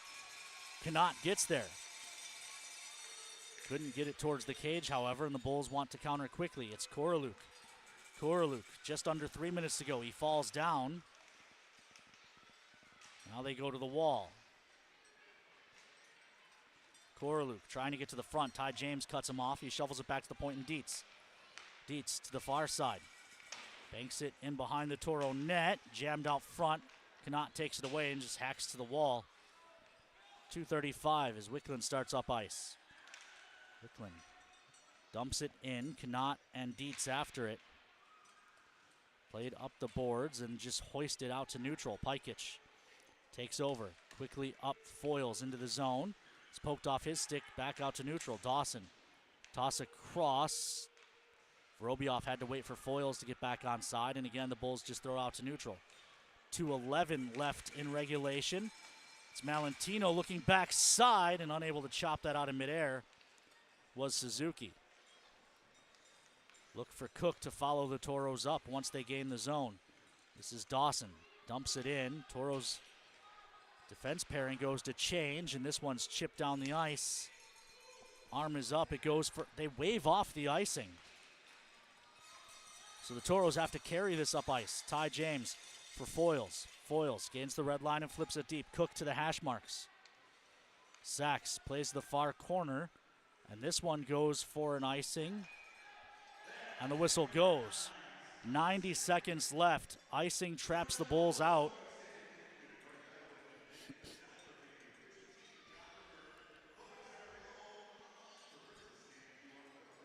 They'll put the draw to the right of Sachs. Toros opt not to take their timeout to keep the tired Bulls out there. Sidorov, Nichols, Knott, and Wicklund. And now the Bulls take their timeout so they can get a change.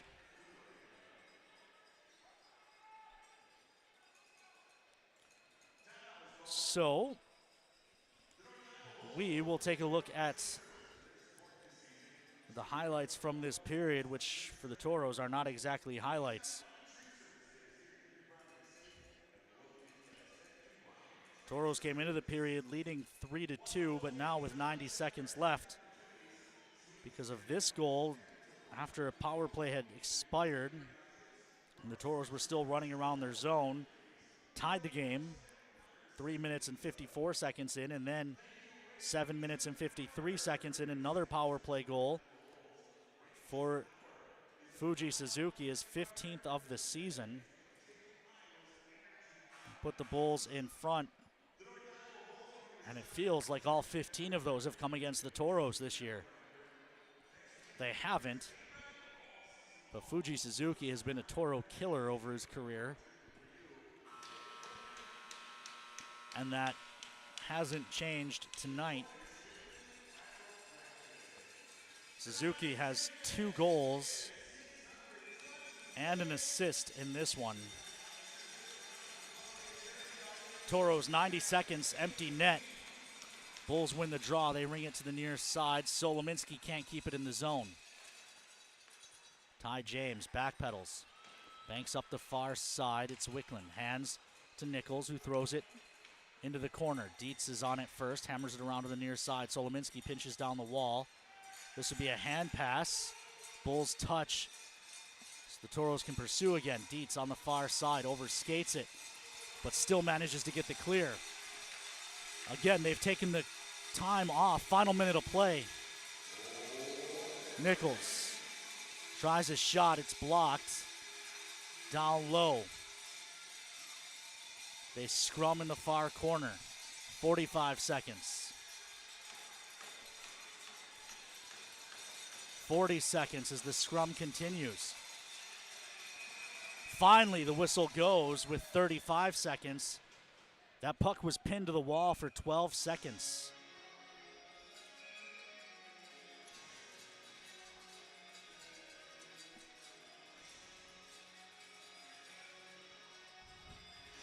Toros will change it up. Now they're going to use their timeout. So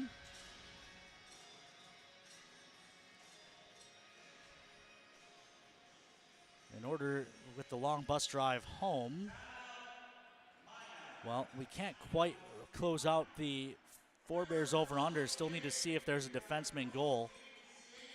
But we can tell you who's the Toros' all-time leader with 21 points against North Iowa. Most popular answer, also the correct answer, 47.6% of you had Jack O'Hannison, who had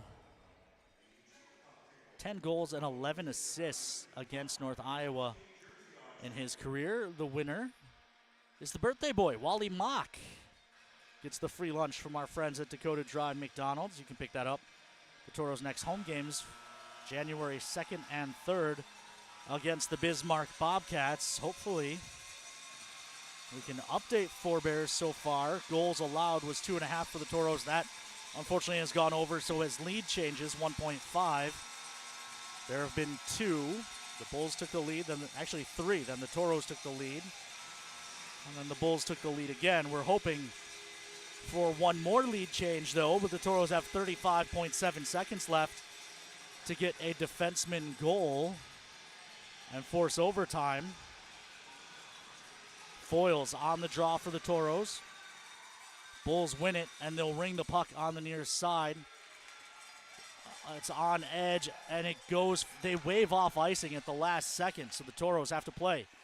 Vorobiev feeds Prima. Prima into the zone. On his backhand, throws one on net. It's gobbled up, and the whistle goes. 17 seconds remain.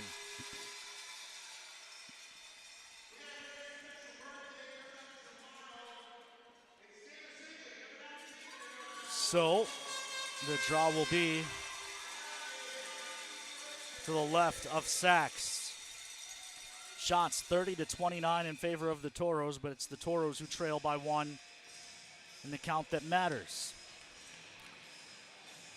Foils with Vorobiev in the shooting hole. Prima on the near side.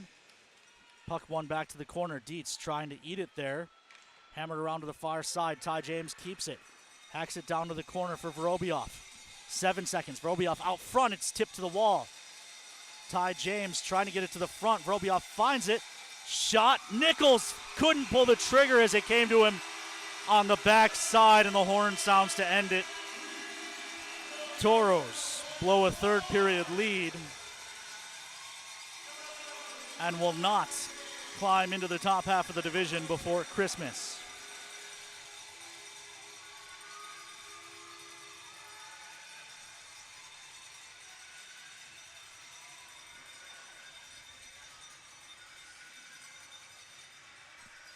As we take another look at that last chance, Vorobiev threw it backside for Nichols, and he just couldn't get it on net. It looks like that green light came on anyway, so it wouldn't have mattered.